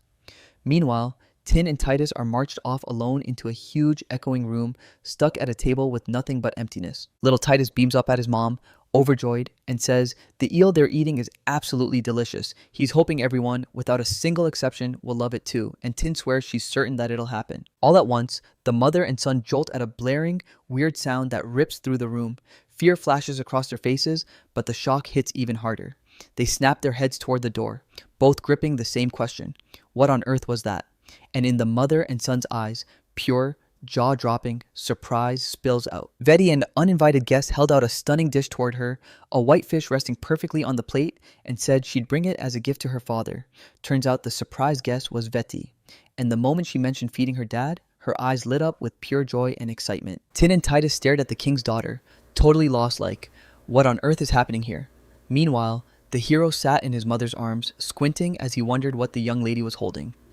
Vetia moved on, but her subject trailed after her and begged her to stop running off like that. Then Dee burst into the room and told the king and queen that the young lady Veti had just loved the fried eel, so now she wanted them to taste it too. And no, they weren't allowed to refuse. Little Titus stares at his father, totally lost, and blurts out what's wrong. Then he shoots another question, how long will the road take? The father pauses, thinks it through, and says on horseback at an easy pace it's 3 days, but if you push hard, you can reach it in 2. Little Titus frets over how to fix this then. Bam! He blurts to his father that everything's fine. They can still send the eel to the king, and Dee just stares at her son, completely dumbfounded. Then he blurts, how are we supposed to pull this off if that eel will spoil before we even get there?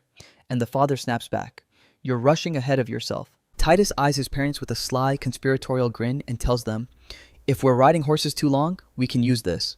Then he points at his next plan and says, and I'll look after the eels. The parents stare at him, utterly baffled, trading confused looks as they argue like they can't even figure out what he means. The action gets shoved to the very next day, and Princess Veti throws a full-blown tantrum screaming that she refuses to go and wants to stay right here. The girl sobs and begs to delay the inspections of the other villages, only for the servant to snap back at that stubborn noblewoman that if she keeps lingering here, she'll throw a wrench in Ada's schedule. Then he snaps the moody girl out of her tantrum, reminding her she's royal blood, so she'd better not make life harder for her own citizens, and Veti keeps whimpering. Then she whips around to a stunned OD and tells him, you've got to come to the capital and you're taking a fried eel with you. Titus's father grins and vows that he'll promise VT he'll be there. Then the servants grab the capricious princess by the arms and haul her away from the house, while everyone can only stare at that surprise guest they never asked for. Before she walks out, they drop to their knees, showing pure respect and reverence. And when the moody young princess finally steps outside, the entire family lets out a huge breath of relief. Suddenly, young Titus snaps his parents' attention and blurts that there's zero time to rest it.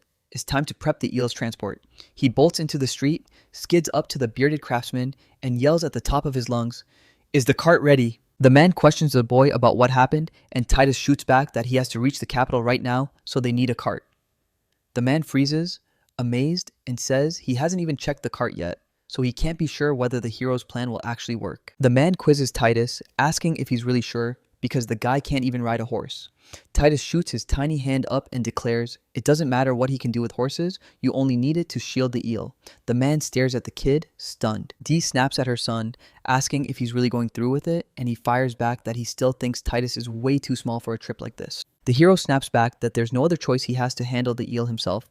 Then the boy blurts out that he's dying to see his grandparents too. Dee throws her hands up and says she gets it perfectly, then he turns to the boy and demands one promise. The kid just stares at his father, totally lost, and dad quickly tells him not to weigh himself down or go chasing anything dangerous. The boy beams and vows it to his father, then he puts the whole thing off until the next morning. Right before they leave, while the bright sun climbs over those towering mountains, the hero decides to drop the veterans and newcomers and hit the road with every middle-level warrior he can gather, while Titus refuses to even talk about how brutally hard it was to secure all that food. Then he figures out a safeguard, no matter what, that they'll grab the bare minimum of cargo to stop any major losses, just in case disaster strikes out of nowhere. The whole squad swarms the gate, ready to roll out for the capital, and Dee, after all that time on the road, turns to Sepha and tells him, you've got everything, now don't let the village fall on my watch. At the front of the village, the man's face twists with disappointment as he barks that all he ever does is sit around here. Then D pats his subordinate on the shoulders and tells him he's staying, because this village trusted him in the first place. The young man grins and promises the village chief he's got him. Then D snaps that it's time to go, and the squad storms out of the village. Farrell, Jesse, and Wellesley chase after them for a bit, waving goodbye to little Titus. The boy grins and waves goodbye, swearing they'll meet again soon, while the village fades away behind them step by step. Then the hero, on this massive journey, starts daydreaming about the wild adventures waiting up ahead, practically buzzing with excitement. On day 1, the squad pushes through the forest and sets a basin by the little river so the eels can swim in the fresh air, and then one of them suddenly clamps onto the hero. Day 2 hits, and they roll into a brand new campsite. On the 3rd day, the boy starts to nod off in his mother's arms as his father leans in and tells him, "We'll be there soon." Behind them, the horse gallops and its hooves clatter hard on the road, like thunder. After what feels like forever, Deesh yells that they finally arrived. Then he tells little Titus to look ahead, and the poor kid's face lights up with pure shock at seeing the capital of their massive kingdom. The squad charged through the capital gates, and the second the city folks spotted Dee's squad ripping in with that purple flag, they knew Veda the Refresher had arrived. The whole town gasped because Dee actually showed up, like he cared about them, and the moment Dee and his squad hit the city streets, one of the soldiers snapped to action and ordered someone to run straight to His Majesty. Little Titus blurts out, baffled, "Dad, why'd you raise the flag only when we hit the capital? Why not before?" His father flashes a grin. Titus doesn't trust, dodging the brag and then explaining, "Because if we'd done it sooner, we'd have screamed for attention against the Dark Forest." And Dee says he's going to raise the flag in the capital so everyone can spot the wagon little Titus built.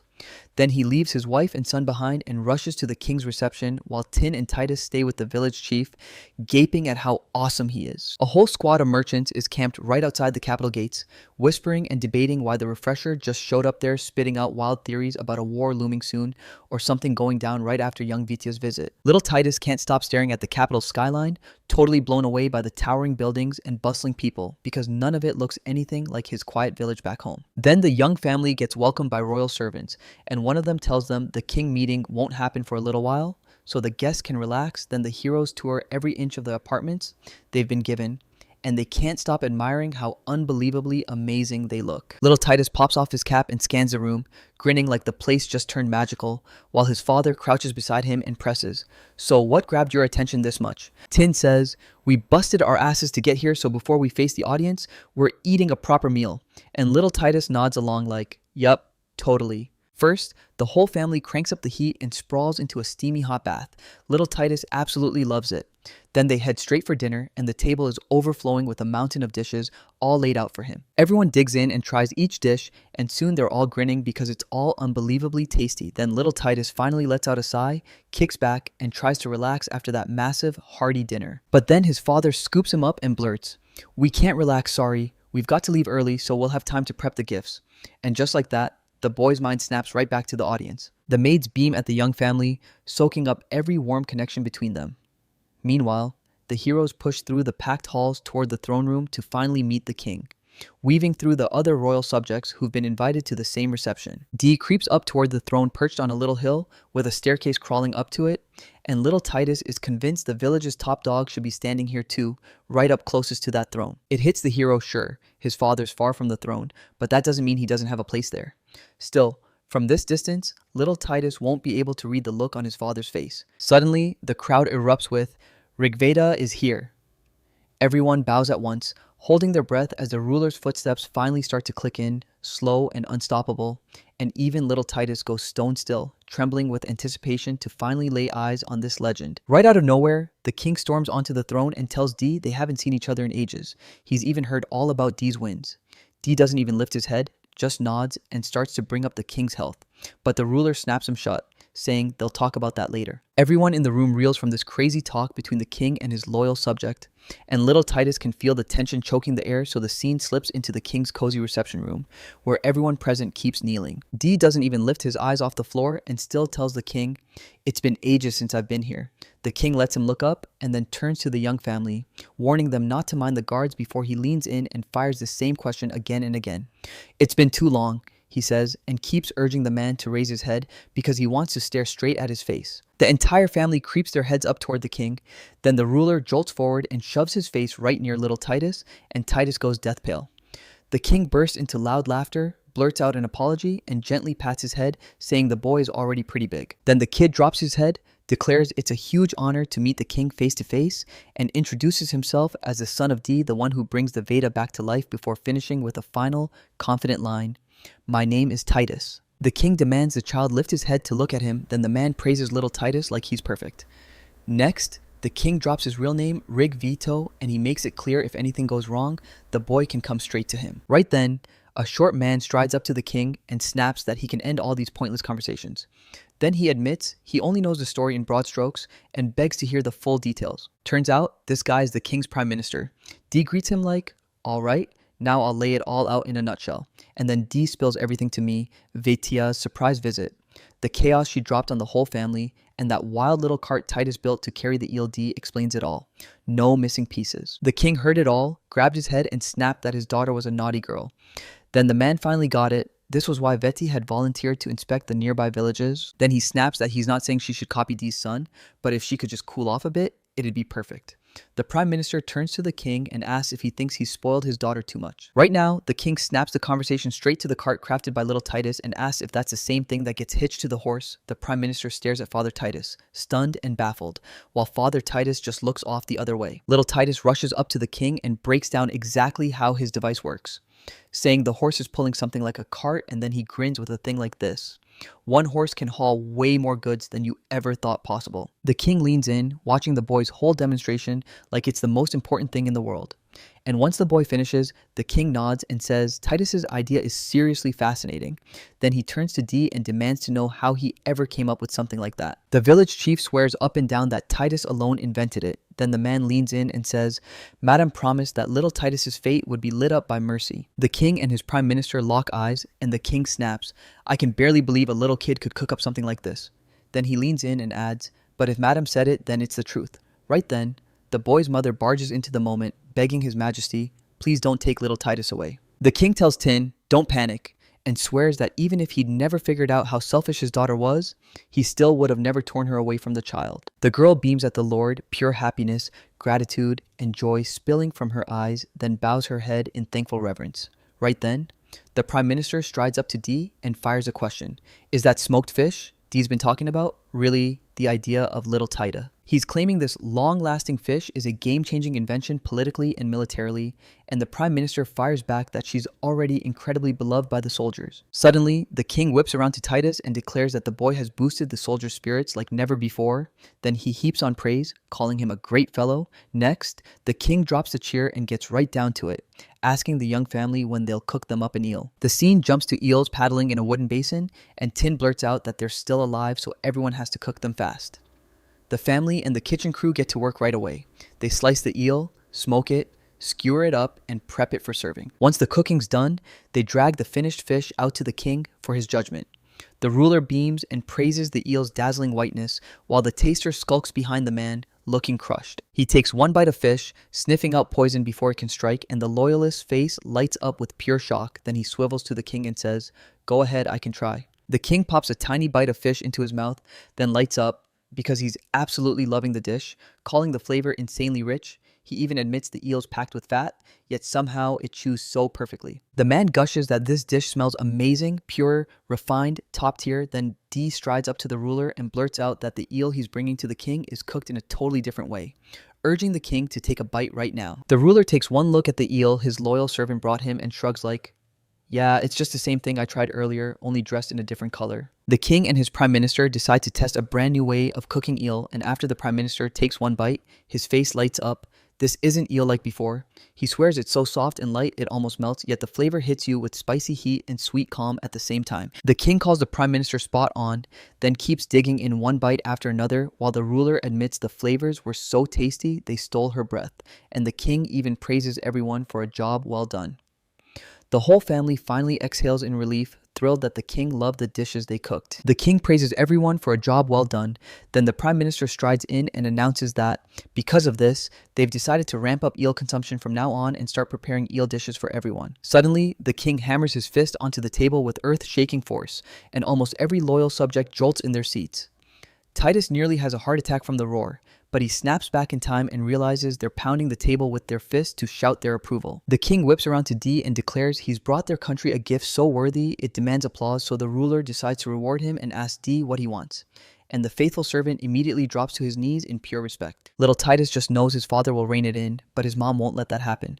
So right then, the kid drops to his knees beside him and yells that he has something he wants to ask his majesty for, and the father stares at him, totally lost. And little Titus won't quit. He keeps pressing the king to let his grandparents go back to their village, even if it's just for now, and to forgive Princess Fetty for what she did during her visit. The mom and dad stare at their son, stunned and totally lost, while the king sits there, thoughtfully silent. The waiting room goes deadly quiet, and more than one person is too afraid to even breathe. Suddenly, one of the king's subjects leaps up and snaps that Titus is showing pure disrespect and zero self-control.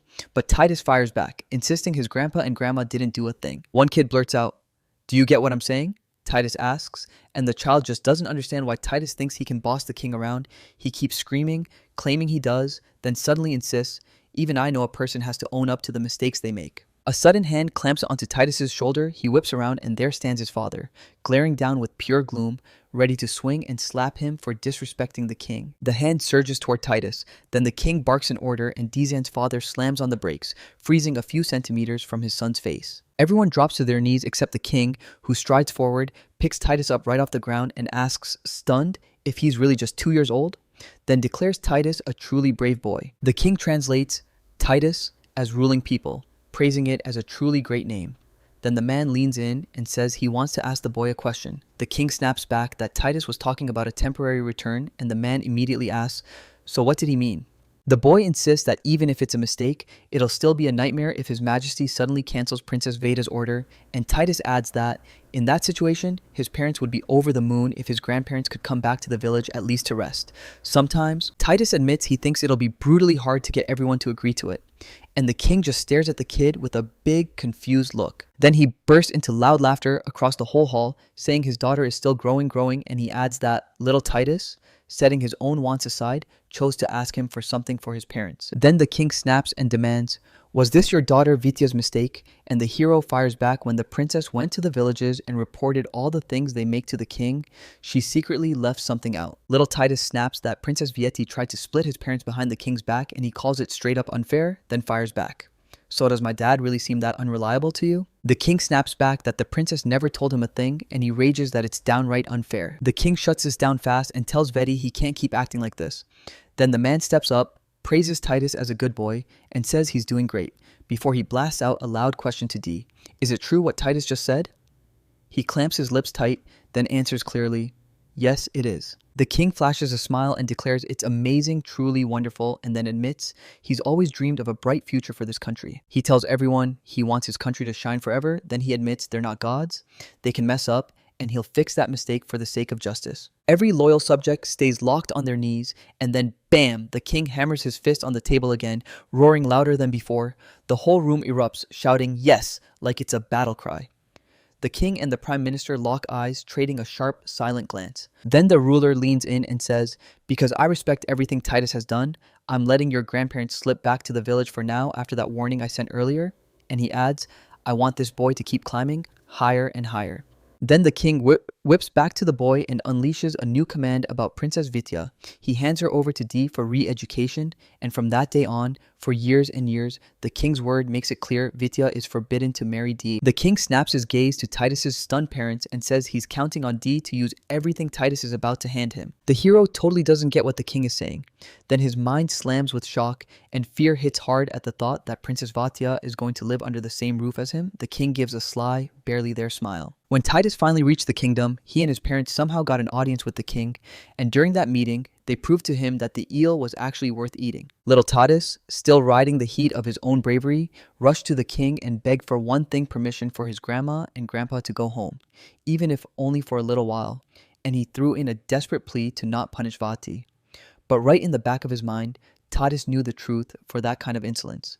The king might well have ordered his death. Then Titus blurts out loud, everyone in the hall hears it, and the boy just stares at the king and his parents, totally stunned, before asking, "Did you all know from the start what I was about to ask for?" The king grins and says, "Yup, that's exactly what's been happening."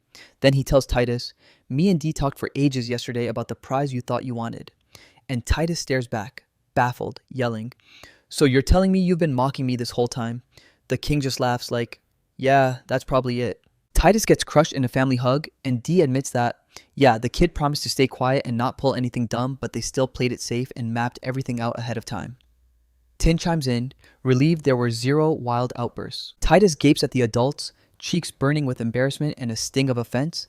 Then the king tells him he hasn't decided what to do with Veti yet, but all it took was little Titus, and now the king finally looks like he knows exactly what to do. Little Titus blurts out, "So the king really wants to hand the princess to our family for a while." Then he leans in and asks, "And wait, can I really call Veti my big sister now?" The king says, "Yeah, I guess I can call her that." And the moment he does, she frowns hard and snaps back. No, she can only be pitied. Right then, the prime minister barges in and says, "Hold on, let me clarify what you mean." He claims that back home, every native of the royal bloodline is treated like a god, and ruling a country feels a whole lot easier when loyal subjects worship the king, like he's divine, because someone there has clearly gone way too far with their faith. The minister says, "Good news, this curse hasn't struck the king yet, but it's already wrecked his family's lives. And that's exactly why the state is drowning in problems." Suddenly, the king barges into the conversation and declares that his daughter, Veti, is the perfect proof of what the minister just said. Then he rips into everyone around her, saying the retinue, the teachers, and everyone else keeps swarming in front of her like spineless slaves, and it's hurting her badly. The girl, soaked in a flood of sweet words, gave in so fast she turned into a full-blown egoist, and the king warned, if this keeps up, one day someone's going to exploit her trust and blind confidence. The prime minister keeps hammering the point, this is the punishment. So they temporarily yank Veti from the official royal family list and slam the door on her access to anything about state affairs. The prime minister declares that next, they'll need Titus's help to sniff out who's secretly trying to win Vecchia's attention for selfish reasons and to drag that person into the spotlight. The surprise family leans in, hanging on every word of the minister. The man keeps going, saying, "Sure, in other people's eyes, she looks like an egoist, but don't miss the truth. She's just another victim of the ones who taught her she could get away with anything." He barges back into the conversation and orders the family to take care of that little spoiled princess, teaching her restraint and modesty before her attitude runs wild. Dee drops to one knee and swears he'll do everything in his power to make it happen. Then the king whips his gaze to Tin and demands she give the same commitment as Dee, asking the room, "Any objections?" The girl dips her head and promises that if she stays out of the way between her and Dee, she'll love Veti like she's her own daughter. Then, right then, little Titus finally gets it. His parents don't hate Veti as much as he thought. Suddenly, Titus snaps his head up at the king and blurts, "Are you trying to give my parents a pig?" The king grins, then erupts into loud laughter. The man double checks, stunned. "Wait, you're really only 2. Then he leans in and tells little Titus not to worry, because Vati won't try to marry Dee anymore. Then the king declares that if things go his way, little Titus could marry Princess Vethia himself until the king snaps it shut, saying she's now his older sister. So it's totally impossible Titus just keeps it to himself, quietly relieved. Suddenly he tells little Titus, "If you want, you can return Veti to the royal family." Then his majesty adds, "And hey, consider it a tiny gift from me." The boy's parents just cackle at the whole mess while Titus stews, sick of it, plotting how to shut their laughter down, and he finally pleads with them, "Please, mercy." Now the story shifts to the family room. His parents are already asleep, and little Titus is still buzzing from everything that happened today, even if it all ends with good results. But even with all the good stuff happening today, something gnaws at the boy's chest, and right then, his thoughts get cut off when his father notices his rescue and leans in, asking if he's awake. The boy answers that he's not okay. He can't stop feeling bad for Vitia. He says the princess will lose every right and her title too, and they'll tear her away from her family. The father fires back, "Do you get it? This is all to protect the vet." The boy stares up at him, refusing to look away, and asks what they're really trying to protect the branches from. The man says the country can't reform or run its politics without solid law and order. Then Dee snaps back that right now, the young princess can't handle it, because she's so used to being worshipped that she'll push everyone else around instead. The boy begs her to fix the nasty parts of herself, and the princess is ordered to go live with them right where her father confirms it's exactly what's going to happen. He tells them that the moment they've got Veti ready to live among people, once she's learned to rein in her emotions, once she's grown wise, then and only then will they bring her back to her family in the palace. And that family drifts off together, wrapped in soft, cozy pastel calm. The fight gets shoved to tomorrow because in the throne room, his own daughter drops to her knees before the king. He declares that from this moment on, Veti's royal regalia is taken away and she's handed over to the D family, and the poor girl can't even process it. Total, stunned shock. Young Princess Vita had no choice. She had to obey the king's decree in silence. And the moment she complied, liars who dared to argue got shut down fast. arrested one by one the second they opened their mouths. Titus's family finally shoved all their belongings together and packed up to head home while, inside the carriage, the little princess curled into a tight ball, furious, sad, and silent, and Tin and Titus stared at her, not looking away. Suddenly, the boy whipped around toward Vadia and treated her like family, asking if she was all right. The girl stared at little Titus in shock, then the boy worried about his new sister's pain. Stretching out his fragile hand to her, he desperately wanted to hug the former princess, but he didn't get the chance because the girl was the first to bolt forward and cling to him tightly. With a heavy sigh, she admitted that her whole life, everyone kept insisting she was a heavenly deity meant to belong to the royal family, yet only the boy and his parents had ever seen her as a real, living person. The boy speaks up softly. Yeah, that's exactly what's happening, while the tiny princess fumbles for words, trying to say something else over by them. A little girl sobs and clings to Titus, and the boy finally clicks. Veti never had a shred of romance for her own father from the very start. The boy realizes, way too late, that she wasn't missing a person, she was missing a normal family. Then the Titus family rolls into the village and tells Veti, from now on, we're your family. You're our daughter. Dee admits. It'll feel awkward at first, but promises she'll warm up to them as time goes on. The girl stares at Dee, Tin, and Titus like they're impossible. Then she grabs Dee's hand and pulls everyone into a big, heartfelt hug. The big showdown gets shoved back for days, and all the villagers swarm into a huge field packed with ripe cereals. Sefa, posted right behind Dee, roars that the day they've been craving for an entire year is finally here, and Dee spins his gaze over the crowd, declaring it's time to harvest. Then the whole village erupts in cheers. Harvest Day is happening right here in the village, and everyone young and old has to fall in line and follow the rules, right from kids over 4 all the way to the elders. Even little Titus got pulled into it because for some reason he's got his own sword. Suddenly, Veti shouts for little Titus, asking if he wants a drink. Then the girl hauls out water for her younger brother and, with a wicked smile, offers to get him drunk. Titus brags that he's already a big boy, so he should be allowed to drink. Then Veti swoops in and hugs him tight, calling him her good girl and good boy, while the poor kid Squirmy tries to slip out of her grip. Then the girl jumps in to help, but Titus shoots it down, saying she hasn't learned the local customs yet, so she'll clap like a turtle. And Veti immediately goes, Titus, you're amazing. Even after only a tiny slice of time, the boy could already feel the love mom and dad poured into him, finally paying off, and that miracle showed most clearly in Titus. Farrell and Jesse stare as Veti squeezes Titus in a brutal hug. Then Jesse blurts out that Titus is in serious trouble now. Farrell just shrugs and tells her, yeah, this is normal, because Titus is basically her new brother. Right now, Veti is wrestling with getting Titus to eat, shouting that the girl has already had him plenty and that he knows how to feed himself just fine. Farrell and Jesse can't help but think Veti's being a little too overprotective. Little Titus is convinced that the cart Uncle Bear helped them build is the reason everything now feels way faster and way easier. Then Dee suddenly cheers. Everybody knocked it out of the park and tells them they can finally start getting ready for the Harvest Festival with a clean conscience. Everyone in town cannot believe how fast the days slip by and how insanely good this year's harvest turned out to be. Then Veti and Titus get called to the tin, and she snaps that they're already leaving. The kids whip their heads around the moment their mother's voice cuts through the air. The scene jumps to the village Veti slipping into a brand new dress. Then she blurts out, "Is it too short?" Little Titus flashes a grin and says it looks perfect on her. And just like that, the praise sparks her confidence as she rushes to show off her new dress to everyone. Titus asks if his brand new sister will hit the festival, and Tin tells his son, of course she'll go, but says she's way too young for dates. She'll probably just stroll around, soak up the vibes, and wander right into the atmosphere. Tin tells his son that the Harvest Festival is the ultimate meet cute for lonely hearts, because on this one day, unmarried girls and boys deliberately pick it to hang out together. Then Tin slips her son into his brand new outfit, and the kid's eyes light up. He practically shouts that it's super cool. Tin smiles and's dead. Sure, he'll steal the spotlight today. Then my father storms into the room and asks, "Are we all ready?" Because the holiday is about to kick off, and right then, the hero still has no clue what his mother was trying to say. Then the story kicks into gear right out on the village streets, and suddenly the hero finally gets what Tin meant. He stands dead center with a bunch of kids, waving a spike lit in his hand, and in his head he's like, I really didn't need all this attention. All the kids snake into a single line and march through the village streets, and Titus leads the pack because when he finally asks why he's up front, it clicks, he's the youngest. The kids trudge along the paths under a blazing blue sky, and then every villager poured in toward the priestess's home. When the priestess finally stepped out of his tent, he declared he'd seen everyone already there. Then he declares, at a time like this, thank the gods, look at this generous harvest, and that it's officially time to celebrate because the townspeople start passing out food, setting up dances, and the young girls and boys pair up and chat like crazy to find someone special. Titus didn't back down either. He carried a whole lineup of dishes to his parents and his sweet named sister, and the three of them thanked little Titus right away. Dee tells his son he's such a good boy. Tin gushes over how perfectly his suit fits Titus, and Vedi, meanwhile, calls him my younger brother, like it's the cutest thing ever. Titus then blurts out to his older sister Vitia, will you go dancing with everyone? But she admits she's only just arrived, so she barely knows a soul, seeing how nervous the little girl is.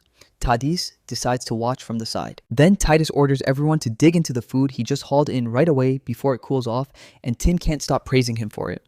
While my father leans back and says Titus arrived at the perfect moment because he'd been starving. Around the campfire, every couple leans in as Tin tells her husband, son, and daughter, all right, it's time to head back. Dee nods right along, grinning, and admits the festival was actually pretty amazing. Right before the family heads out, Betty suddenly calls them back. Dee, Tin, and Titus freeze, staring at the grown-up like she's dropped a bomb. She admits she'd been wrong all this time. She thought Dee didn't belong in the village, but now she believes he should stay where he can prove himself and flex his strength. And as for Tin, she decides he'd be better staying behind, running the household. She used to believe it, everyone around her shoved that idea down her throat, but now she's seeing the truth clear as day. Without those two, this whole village would never produce a single seed, and no one would ever find happiness. The girl blurts out that this is exactly why she's clung to them all this time, and now she thinks she has to apologize for wrecking their lives with her selfishness. Deaton Titus stares at the former princess in shock, completely baffled by why she'd suddenly say something like that. Tin snaps at Vetcha, saying she has no idea what she's talking about. Then Vetcha fires back that the little princess has nothing to apologize for because she's still their beloved daughter, Dee. Adds that once, she was only surrounded by people who inspired her, not filled with ugly things. Little Titus shoots his hand out to the girl and dares them to head home together with his little sister, and the little princess lights up, gladly saying yes. Then the four of them burst into laughter and sprint for the house. The big action gets pushed back for months, and the hero calmly tells us the festival ran perfectly, no complaints at all, and that it's already been several months since Vedi started living with the Titus family. Dee sits at the dining table with a stone-cold serious face, while his wife and kids stare, totally confused. Titus keeps digging, demanding to know what's happening to his father, and Vedi blurts that Dee is acting way too intense. Tin then asks straight up if he's worried about something. Dee looks up at his family and blurts that he's been thinking about dear Tin. Titus and Vedi stare at the head of the family in total shock, and then they all demand at once, you really think about deer? Little Titus can't understand why more deer means trouble. His father snaps back that the deer have started tearing through the fields and now they're so hard to hunt. He tells them that lately they've been slammed with a brutal labor shortage, so even chopping down a single tree isn't some small task anymore yet. He also says it's a blessing. They've got carts now, because that's made things way easier for the soldiers. Dee says the deciduous trees started vanishing way faster than anyone expected, and that pushed people deeper into the forest more and more, until the deer got so used to humans that, hungry for food, they started sneaking out into the fields that belonged to people. Titus listened to his father's tale and realized, yeah, the deer count really did rise because of what he did then. Out of nowhere, he shot his little hand up, fork gripped tight, and announced he'd cook up something. Little Titus tells his dad to fence the fields so the deer can't raid them, but dad shoots it down. Too expensive, so they've got to dream up a new plan fast. Then the boy throws out a new idea, saying he knows a way to catch deer fast. The father is shocked his son even came up with it, and he quickly demands the method because nothing like that would ever cross his mind. The boy shoves a small hand fork and all towards you and demands that you trust him because he swears he'll never let you down. Little Titus dashes up to Sifa with his big idea build barracks and then grills the boy. So everything you said came from deforestation, right? The kid nods immediately. Yeah, that's exactly it. Titus warns that if the deer situation spins out of control, they won't be able to stop it, so for the villagers' sake and the deer's sake too, they've got to strike a real compromise. He says it'll be brutal because they can't speed up the tree's growth, so Titus throws the pieces together, then they'll have to control how fast the deer reproduce. And honestly, they're going to have to send a whole lot of deer to the next world for a long, long time. Sifa says he finally gets what Titus meant, and then he adds that they'll have to build fences first so the soldiers can handle it perfectly. Titus stares at him in shock, asking if they'll end up overworking them, because those same soldiers are already out helping in the fields. Sefa tells him not to worry, because not all their soldiers are about to keep living with a sword buried in their hearts. The man fires back that at the very least, the soldiers should learn to work and tend the fields right, because that skill could save them later. Little Titus swears that even if those kids never become soldiers, they'll still always belong to their village, and Sifu stares at him in total shock, then laughs, saying it's just downright charming. Sifu confesses he loved the village with his whole heart. and then the hero strides off toward the forest edge of town. There, he meets Veti and straight up asks if his older sister is really alone here. She nods and says, "Yeah, I just decided to take a stroll so I can get used to the village." The girl blurts, "What are you doing here?" And the boy shoots back, "I'm headed to the workshop." Then he turns to his older sister and asks her to come along, and the girl nods, agreeing on the spot. Kids flood into the workshop, and they all turn to Giraffe for help. The man studies the paper. Tide hands him, slowly at first, then his eyes harden as he declares it's another brutal order, packed with work that won't stop. The boy shoots his master a look and blurts out, "You always say we've got to do something." Giraffe grins and declares little Titus is dead on, then adds, "When you act with guts, life gets way more fun." Then the man asks, "Should I go tell the village head about the money?" The boy shakes his head and says, "No, this time I'll pay right now." He adds, "We need the job done as soon as possible." The man says he can't turn down little Titus period, and then he whips around to his colleagues and barks, "All right, get to work." The artisans dive into their work, and the kids head back home, only the girl slumps along with her gaze to the ground, looking crushed, until the boy leans over and asks, "You okay?" The girl tells him Titus keeps trying to help the village, but all he does is wander around and somehow does nothing, and her voice breaks as she stares at the ground. The hero locks eyes with her, looks up at her with that same quiet sadness, and studies her, like he's trying to understand. Then he grabs his older sister's hand and tells her, "No, she's got it all wrong. Taita admits she messed up earlier, but insists she did her best." The boy fires back, saying it's only the grown-ups who were with her acting foolishly. Little Titus meets Veti's gaze with calm steel and tells her, straight up, that she's done nothing wrong. Then the tiny princess stares at her little brother in shock before bursting into loud laughter. A tiny girl lunges into her younger brother's arms, blurting, "Thank you," beaming that she's so happy and loves little Titus. Then the scared boy yanks free from her grip and bolts, and she barrels after him yelling, "Wait!" Then the scene slams straight into the deer traps. Little Titus grins and says they're finally ready. D fires back. Asking why his son needs nets at all, Titus points at the trap structures made by the giraffe and practically gushes, calling it the coolest trap ever. Then the father questions his son again. The boy starts talking, saying pterodactyls, deer included, freak out when they land on a surface full of holes because they hate stepping on that kind of ground, and that's exactly why this trap works. Then the boy tells everyone the soldiers will drive the deer right into her, and he calmly explains it like he's got the whole plan figured out under the sun right before he tells his father to just watch. Next, little Titus yells at Sepha, "Start," and the man demands his trust, "Count on me." Sepha whips around to his comrades and says, "Stick to the plan, we're driving those deer straight into the fields." The soldiers hurl their affirmations, then scatter into the chaos, while father and son stare from the sidelines. D leans in and asks Titus what comes next, and Titus answers, "Now you'll see it all with your own eyes." Right nearby, the very first deer bursts into view straight into a trap it never sees coming, sprinting so hard it barrels forward without noticing the obstacle ahead. The soldiers ring the deer in from every side, and the poor creature walks straight onto the trap, ready to survive until its hooves hit the net and it's instantly tangled and utterly lost. Not knowing what to do next, Sepha can't stop smiling. Two soldiers lunged to the deer, yanked it free, tied it up tight, and dragged it out of the trap while the father and son kept staring at the whole scene. D, after taking it all in, finally snapped into place about the trap his son had cooked up, because once the deer are caught, they can't escape those traps at all. Then D leans in and asks, "So why not just hunt them straight away?" The boy shoots back that not everyone can muscle through like D, and arrows snap way too fast still. D nods along to Titus's take, then grins and says it'd be way better if they could bag deer without paying a single extra coin. Safa comes charging in on horseback and blurts that this isn't some hard case at all. Then reality hits, it's a brutal workout, but he promises it'll make his soldiers and cavalry battles way easier down the line, because they've got to sharpen their teamwork. Titus snaps his head towards Sepha and asks if the soldier's worn out. Then Sepha grins, says he's not tired at all because he's been training for ages, and points straight to the deer pile, proving every drop of effort paid off. D barges into the talk and snaps, "If we catch a pile of deer, does the village really need that much?" Then little Titus shoots up with a wild new plan. He whips around to Sepha and his father and declares, "I've got an amazing idea." Sepha and D lock eyes, wondering what wild idea little Titus has cooked up this time then, as they crawl along on horseback. Sepha can't shake the feeling that Titus is about to roll out yet another scheme to rake in a fortune. A bright blue sky hangs outside, crystal clear, while the boy sprawls on the room floor, replaying how he never expected all this chaos and how, that night, men and women of every age nearly came to blows over deer antlers. So little Titus got stuck taking every single horn straight up all of them, and everyone there scrambled to soothe him and talk him out of it.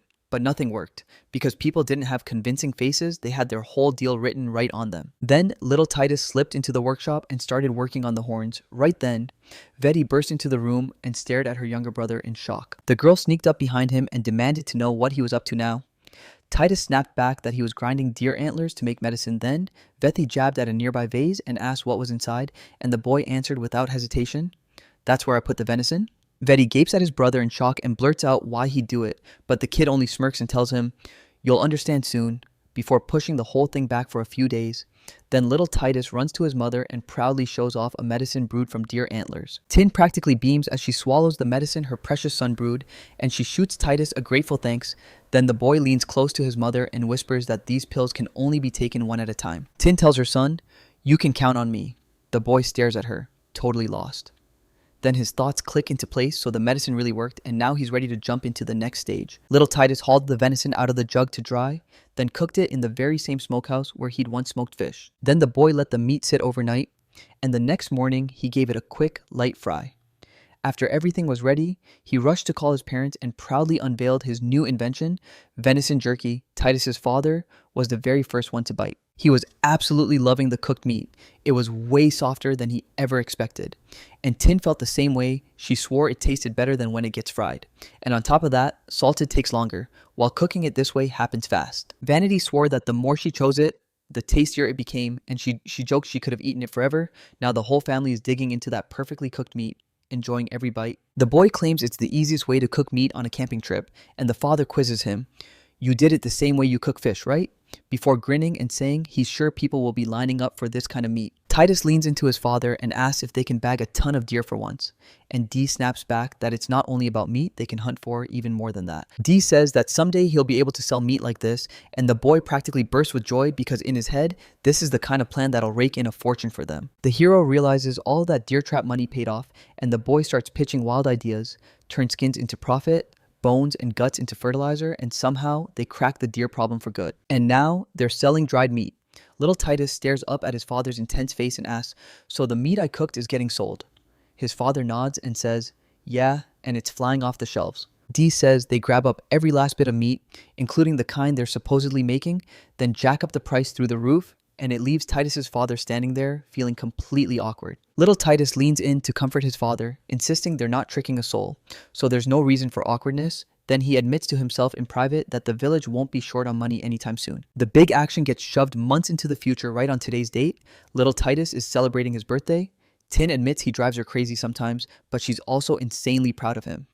Then Tin and Veti step in, and they finally hand little Titus his birthday present. The whole family is on the edge of their seats, waiting for the moment the boy finally tears into his present. Then little Titus rips it open and finds stunning trousers he instantly falls in love with. Then the father steps in and announces it's time for his gift right now. The boy blurts out where it is, and D grimly says he's not around. The man claims the gift he's dying to hand Titus is waiting at the horse market, and he tells Titus to go grab it. The boy gapes at his father, speechless, then bursts out shouting at the top of his lungs, demanding to know if his gift is a horse. So the scene rockets straight into the horse market, where he stares around, wide-eyed with wonder, and strides between the rows of horses like he's about to catch his destiny. He spots horse auctions and watches how the villagers snap them up. Then the boy bolts straight through the shopping malls right up to a merchant. He greets him and fires the question, "Are you hunting for a horse?" Titus nods hard, confirming it. D tells the merchant, Titus just turned 3, and asks if he'll help them pick out the right horse. Then the merchant nods and tells them to wait a minute. Titus holds his breath, desperate for his gift. Then 3 horses march in, and the little prince has to pick his mount right then and there. The merchant tells the boy, "Someday, when you grow up, you'll be able to ride a horse like this." And then he leans in to say, "They're big, yet steady, totally calm." Next, he explains they're a bit smaller than usual because they were born out of season, and Titus practically explodes with joy. Dee quietly tells her son to calm down fast so he doesn't spook the horses she brought. And when he sucks in a deep breath and exhales, his shaking finally fades. Then he opens his eyes and strides over to one of the horses. The boy stares at the horse in total silence, then decides slowly but surely to step closer, reaches out with his tiny hand and gently strokes its side until a sweet, warm smile lights up his face. Then little Titus trots up to his father and blurts that he likes that horse. And the father's jaw drops. He can't believe his son picked it for himself. The boy swears this horse is fully mature and perfectly obedient, with the sharp, intelligent gaze that never left him, so the moment it locked on, he decided he had to have her. My dad swears this horse is gorgeous and grand, so D figures everyone's going to fall for him. Then D strides up to the merchant and announces they're taking that exact horse. The boy steps up to the horse and wraps his arms around his muzzle, and Titus beams like he's found a best friend. The father swings his son onto a horse he bought and asks if he's thought of a name yet. The boy lets out a quiet chuckle, like the answer's just about to hit. Then he blurts that he'll name the horse Betia. D tries to sway him back, insisting it's a female name, and the boy fires back, saying he loves Betia like his most cherished wife. The father smirks and dares him not to frighten the poor horse with that kind of affection. D snaps his son's attention to his own ears and tells him, even the most obedient horses freak out when they're dropped into something totally unfamiliar. Look. It flicks its ears to read the whole situation and figure out what's going on. The boy stares straight at his father and says he finally gets what he meant, and then D tells Titus, don't sweat it, you'll learn little by little how to read your horse's feelings. The father's convinced Betia will snap back at her son just like before, and the boy's grinning like he hit the jackpot, then a blaring "Aisha" erupts out of nowhere. It turns out it's Tin and Vedi, and the girls finally shout that they found them. Tin gushes that the horse is ridiculously handsome, and even if he's a bit small, he still looks sharp as a tack, while Vedi chimes in that it's just like Titus. Then my father barges into the conversation and says, it's so hot today I'm sweating, and D jumps in, let's go wash Betia. Little Titus nods along, totally agreeing. The whole family marches to the stables, D and Veti hauling water to scrub Titus's horse, while the boy and his mom grab the brush and start working it down. The boy leans right in, face almost to the muzzle, and Titus's nose bumps his nose so gently, it's like a hello. Titus's kid giggles, jerks back, and blurts that it's tickling him. Farrell and Jesse suddenly burst in, grinning like they just won the world, talking nonstop about Titus's brand new horse, and totally stunned that a kid this young already has one.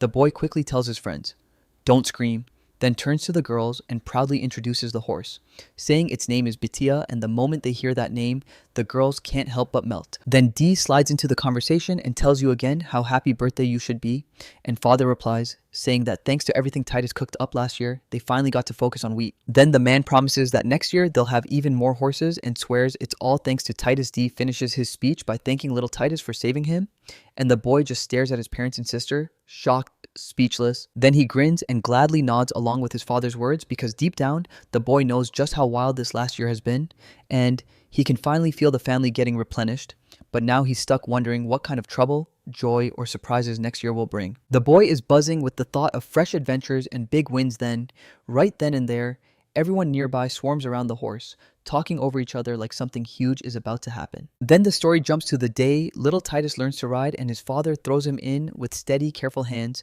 making sure he holds his balance. The deputy grabs his attention and tells him to tuck his chin in tighter, but the boy shoots back that he'll get used to it for ages. Then his father steps in and insists Titus has to learn how to hold the right position in the saddle. D keeps talking first.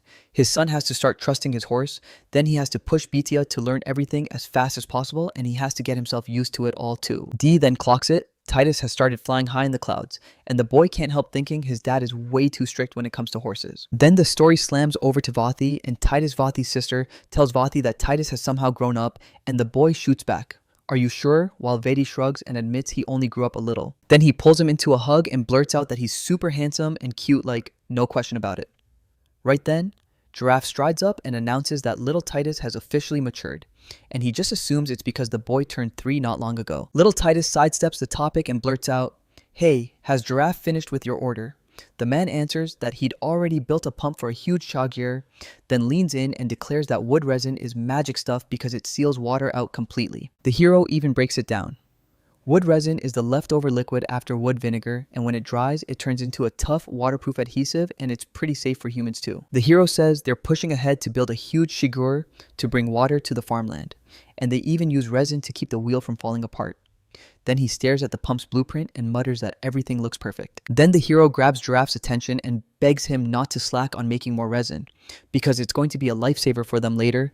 Giraffe snaps back that he'll handle it all and do it the best way possible. Now, the story rockets to the house of Titus. D is already hyping up Titus's wild new plan, building an artificial reservoir. The boy tells his father, "We don't need to farm by the river, we can just reroute the water straight to the village," and he adds, "And trust me, this way is way safer." Then little Titus blurts out that it'll be better for both people and the forest. Watching his mom's face, Dee stares at her son in shock and admits, "That's going to be brutally hard to build something that big. A whole watercourse like that." The boy pushes back, insisting they won't build it from clay and stone at all. They'll pour it in concrete and the father just stares at him, utterly lost. D admits he doesn't fully get what Titus is saying, and he can't stop wondering if the kid even has what it takes for that so-called concrete. The boy isn't sure yet either, but right then, he spots a volcanic mountain looming nearby, and suddenly he's confident it looks like everything's going to click into place. D says it looks like he finally gets his son's idea. Then he goes, honestly, pumping water is way too interesting to ignore. But right after that, he slams the brakes, no money, no materials, not a thing to work with. Then adds, still, if we dig up a bit, we can make it happen. After his dad's words hit, the boy practically glows with pure joy. Then he blurts out that he's got a horse now, so he can hunt down materials by himself. But his father shuts that down fast, saying he won't let his precious son ride off alone. The boy is left reeling, totally stunned. The father warns that if anything goes wrong, his son won't be able to save himself, so D refuses to risk letting his precious boy go alone, and tells Titus that if he wants to wander off by himself, he'll have to train hard, every single day, and the boy finally throws in the towel. Daylight blazes overhead, blue sky, wide open and crystal clear, so father and son head back into the yard for riding practice, and D leans in like, try driving around the village in a circle. The boy grins and agrees. Little Titus heads out into the field with his father, thinking, D's been watching over me since morning, even as the sky slowly starts slipping into evening. D sweeps his eyes around like something's coming, and Titus instantly clocks it. Then it hits him in spring. The nomads pack up and shift camp, so he knows they'll probably be heading for the meadow soon. Nomads and settled peoples don't see eye to eye at all. Weak groups stick together, and the strong groups step in to shield them. The way this whole community was meant to run so everyone can grow in peace. But some groups abuse their power to rob innocent people. D and Titus have been roaming outside the village since morning, and that's why the man is patrolling the area too. D and her son press on with training. Then the boy spots something lurking in the distance behind the trees, and he blurts it out right away, snapping his father's focus instantly. A man leans in, eyes locked on the tangled grove, until D snaps that this isn't just noise and cadence, it's a trading caravan out there, and the man immediately says, all right, time to head back. D and Titus ride back into the village. D hops off the horse and calmly rubs its neck. Then, out of nowhere, a voice calls D's name and the man whips around, staring at a voice he knows all too well. Turns out, it was Sefa. Day demanded to know what happened from his subordinate, and the man said the cadence had arrived, but they were absolutely not in the mood, leaving D baffled at why it happened at all. Sefa tells everyone the nomads got jumped on the road, and now they're badly hurt, so the group begs D's villagers to take the wounded, and D says he gets it. And the village chief himself goes deadly serious, weighing exactly what they should do next. Then he tells Saifa to reach out to Madam and beg her to find a doctor for the nomads, because Kadina Day insists they send her to his home and make sure she greets everyone with full, blazing warmth. Once Sefa got every order straight, he plunged into the deepest parts of the village while D leaned toward his son and said, even if they're grumbling about the meat, this only happens when something truly serious goes down. When D and Titus came back to the village, a middle-aged man greeted them with a warm smile, welcoming the village head like they had never been apart. Then, he leaned in and told D, it's been about 4 years since we last saw each other. D dips her head in respect, telling the man they haven't crossed paths in ages. Then she reveals that the title, Refreshiro Veda, was granted to him by the king himself, and the man answers that the village chief is still as courteous as ever. Then he blurts out how shocked he is that village D has ballooned, because the man can't even see where the fence ends. D is that huge, and D just fires back that he pushed himself hard. All for the village's good. The man whips around to D's wife and tells her the girl is still breathtaking. Then he points to the boy standing beside her and asks if that's her son. Tina nods, confirms it, and says the boy's name is Titus. Little Titus dips his head to the elders and beams, saying how thrilled he is to finally meet you. Then he repeats his name, declares he's the head of the village's son, and even tells you your age. The man's jaw drops. Titus, just 3 years old, actually remembers that brutal greeting. He immediately calls him a genius, then steps in and says, I'm Kadina, and adds that this clan's name is the same too. Kadina drops into a crouch, ruffles Titus's hair, and tells him he looks just like his mother, yet the spark in his eyes screams his father.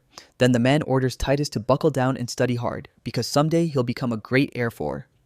D. Titus grins and swears he'll do it, no doubt. Next, the story swings to D. He already hauled the nomads into his house and demanded they greet the villagers like family. The tables are stacked with all kinds of food, and every dish sits exactly where it belongs. He dug into one of the many dishes they offered, and when he said it got to them through merchants, it sounded believable until he tasted it, because fresh is a whole different story. Then one more buddy of his sings praises for whitefish, calls it so tender it literally melts in your mouth, and he immediately offers the person beside him a taste, grinning like, go on, it's super juicy.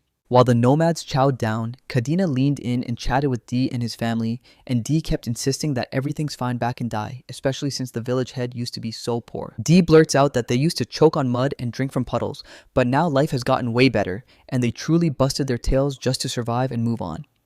Then Kadena grins and says he's just thrilled D made it in the end, and that he's doing great. D then blurts out, "Can I ask how the nomads are holding up?" And the leader of the nomads drops his eyes, sadness filling his gaze. Then D asks to be allowed to tell the truth. So he reports that bandits from Belarus, a northern country, keep striking again and again, hitting not just them, but even that nation's own soldiers. D's furious, screaming that these lands have been theirs since ancient times. The nomads ruled here long before anyone else had the nerve to show up. The northern nomad chief insists the king of bandits and soldiers gives them the green light to rob and run wild. Then he spits that it's nothing short of shameful. He also thanks the gods that nobody got killed, and vows all the wounded will be back on their feet soon. Still, he praises how his warriors fought like demons, because one single misstep is all it takes to land in real trouble. After that, Kadena swallows the drink straight from the cup, and D leans in to say people have been buzzing nonstop about a brutal showdown in the north, but once the government's tied to it, it shatters every last expectation. Kadena says he's already trekked to the nearest villages, but nobody can help. They're all too broke to risk anything. The smiling man chuckles, saying, "Not everyone gets to live in a village as rich as yours." Dai in Tin exchange looks at him. Then the girl steps up to her son and tells him to go to another room. Tin blurts out that she wants to ask Titus for something, and her son snaps his head toward her in shock. Around them, the general meal keeps rolling, with everyone living quietly, kids playing, mothers tending them, and chatting like everything's normal. Then Tin barges in with her son, and the whole room turns its attention to them. She rushes up to the crying woman, soothing her with the truth he's safe now, and he'll recover for sure. The boy looks around at everything happening and realizes, yeah, this can't be easy on his mother right now, and he's pretty sure they're family of the victims. With a heavy heart, the boy watches everything unfold and thinks, this is brutal on my mom. Then he decides he'll help by taking care of the kids and sprints off to grab what they need, convinced this is exactly what Tin is going to ask him. The boy hauls out his tablets and dives into studying beside the nomad's kids. Then night crashes down, so he stumbles back to his room absolutely wrecked, like he can't even keep his legs under him anymore. His mother rushes up, yanks him back from the edge, and tells him to hang on, then praises him like he's doing everything right. While behind them, the poor vet just stares, clueless. Tin swings a smile at the girl and gently pats her head, praising her as a true great fellow, and the girl instantly thanks her for helping out with the cooking. Right then, D bursts into the room and announces he'll interrupt them just for a bit, then tells them to listen up with full attention. He and Kadena have already figured it out. Belarus is planning to hit their village and everyone closest to it too. Pure shock flickers in little Titus's eyes as D explains it's planting season while the enemies scramble to figure out their strength. The man then leans in and says they'll almost certainly strike at the very end of summer. D orders it straight to the king, and Tin and Vidi lock eyes in pure panic like something's about to explode. The kids whisper that a war could break out any day, then D turns back to them with a heavy, sad look and admits, it's definitely possible. Then he presses again, begging for a different answer this time. Titus, though, can't forget every single wounded nomad after the enemy struck, and the boy realizes it can't be brushed off. Something has to be done to cut down the casualties. The war is about to start. Everyone froze when D dropped that bomb a few days ago, and as the cadence keeps driving their journey west, these people are chasing one thing: decent pastures. The nomads' kids burst into tears, begging to keep playing, and the young tribe members, already glued together by laughter, hated the thought of splitting them up. Then a nomad boy marched up to Titus and, turning to him with steady hope, promised they'd see each other again soon. Titus leans in and says he's counting down to this meeting with him because this kid right here is the leader of the Caden children, the one Titus's friendship grew with. And the truth is, the boy didn't want to let Titus go at all. Kadena leans in to say goodbye to D, begging him to stay safe and keep their friendship strong. D nods and promises he's got it. Then D turns serious and tells them, for the nomad's future, I'm sending you all my luck on the road. As he says it, Tin and Titus step in, watching the departing cadence off into the distance. Tin admits she's worn out, and the boy nods like, yeah, you've been slammed these past few days, because she's had to juggle a whole mountain of stuff. His mom ruffles his hair and tells him, you've done a lot too, then thanks him for all the help, right? As D suddenly snaps their attention. He asks if Vedi isn't over there, chatting with two other girls, and Titus blurts that he'll sprint over to check, so the boy runs up to his older sister, asks what they're doing here, and the girl snaps her eyes to him. She leans in and asks, is it spring yet? Then she blurts out, they're thinking about picking wildflowers. The boy's eyes widen. He repeats the sister's words under his breath, stunned. With a grin lighting up his eyes, he asks Vetcha, "Can I go with you guys?" The boy admits he just wants to learn more about them, and Vetis laughs, saying he can absolutely tag along since they could really use the extra help. She tells Titus she trusts 2 more girls, and the same one who just stared at Veti in pure shock can't even process it because those 2 turned out to be feral, and Jesse little Titus is left baffled. Like, how did he miss them until now? Then once the whole company finally gathers, everyone decides they're going flower picking. They all march to the river, singing at the top of their lungs. Titus tells them the song isn't just for fun, it's a warning meant to rattle the wild animals and let them know people are on the way. But as the seasons shift, some animals get nervous, so the adults start singing first, and only when their voices rise do the children jump in too, keeping everyone safe. The company stormed up to the river and the girls dashed straight for the flowers. Titus scanned the area first, then out of nowhere, the boy figured out how to do it. Right after, one of the girls hurried over and asked him if this herb wasn't bitter. The boy swivels toward her and promises, "Don't worry, I've got a plan." Then they sprint back to the village, and Titus's mom stares in shock at how many different plants they've snagged. She's over the moon. Then Tin frets about how she's even going to cook all of it now, when Titus steps in and drops a suggestion. Tin stares at her son, wide-eyed, and asks what kind of offer he means. The boy glances at his mother. Then they start cooking the plants, and Veti leans in to watch everything, right before she questions Ten, asking if she really uses lard and whether it'll all turn out fine. The girl plucks one plant from the pot, whips around, and tells her it'll be fine. No doubt, then she goes right back to cooking the plants until Titus strides over and shuts it down, saying he thinks that's enough. Then he declares they've got to lay everything out and eat it hot, and he side-eyes her son like, "You're sure those wild plants fried in oil are gonna taste good?" Then he finally takes a bite of something new, and his face lights up as he says it's downright tasty. Dee chimes in too, bragging that the roasted plants are melt in your mouth, tender, easy to chew, and sweet as can be. He says they've got an insanely interesting show, and he's itching to pair it with alcohol. Then they decide to take a bite of the fried plants, so they go for the Tin. She absolutely loves them too, raving that the texture feels amazing and the smell hits just right. Suddenly, Dee slams his chopsticks down and snaps that it isn't that simple. If you overdo this, your stomach will be in agony. The man warns Titus that there's tea from Hautuinium for exactly that problem. Dee leans in and asks what that tea is. The boy grins and says, "It helps a ton after a heavy meal." Dee takes a sip of the tea and grimaces. "It's a little bitter." Titus tells him to slow down and wait it out. Then the whole family keeps digging into the meal. Little Titus starts to recall how, in spring, wild plants burst into bloom and get ready for harvesting. But before they know it, time slips away, and then bam, summer arrives, bringing scorching heat and thick, clinging moisture. Now the scene shifts to the river kids splash and laugh while the grown-ups watch. Then suddenly, little Titus gets pulled in by something strange, and he spots soldiers nearby doing something. He whips around and asks Sepha if they're really running a training session here right now, while the soldier leans in and listens, hanging on every word little Titus asks. Sepha beams as a little boy sprints up to meet him. Then he tells curious Titus that the war can kick off at any second, so they've got to stay sharp and in fighting shape. A little boy can't stop thinking that war might start any day now, one spark that could shatter lives everywhere. Sepha whips around to little Titus and thanks him for fixing the cart, then leans in with a grin. His soldiers are crushing it, and he's thrilled they've started shaking way less. While the moments pass, Titus can't help but think how much the wagon design has already changed, especially the new invention that makes them rattle a whole lot less. The boy explains that in the old wagons, they only dared to haul things like wheat because anything fragile would crack in the blink of an eye, and that meant nonstop trouble. So little Titus marched up to Uncle Bear and demanded wagon upgrades.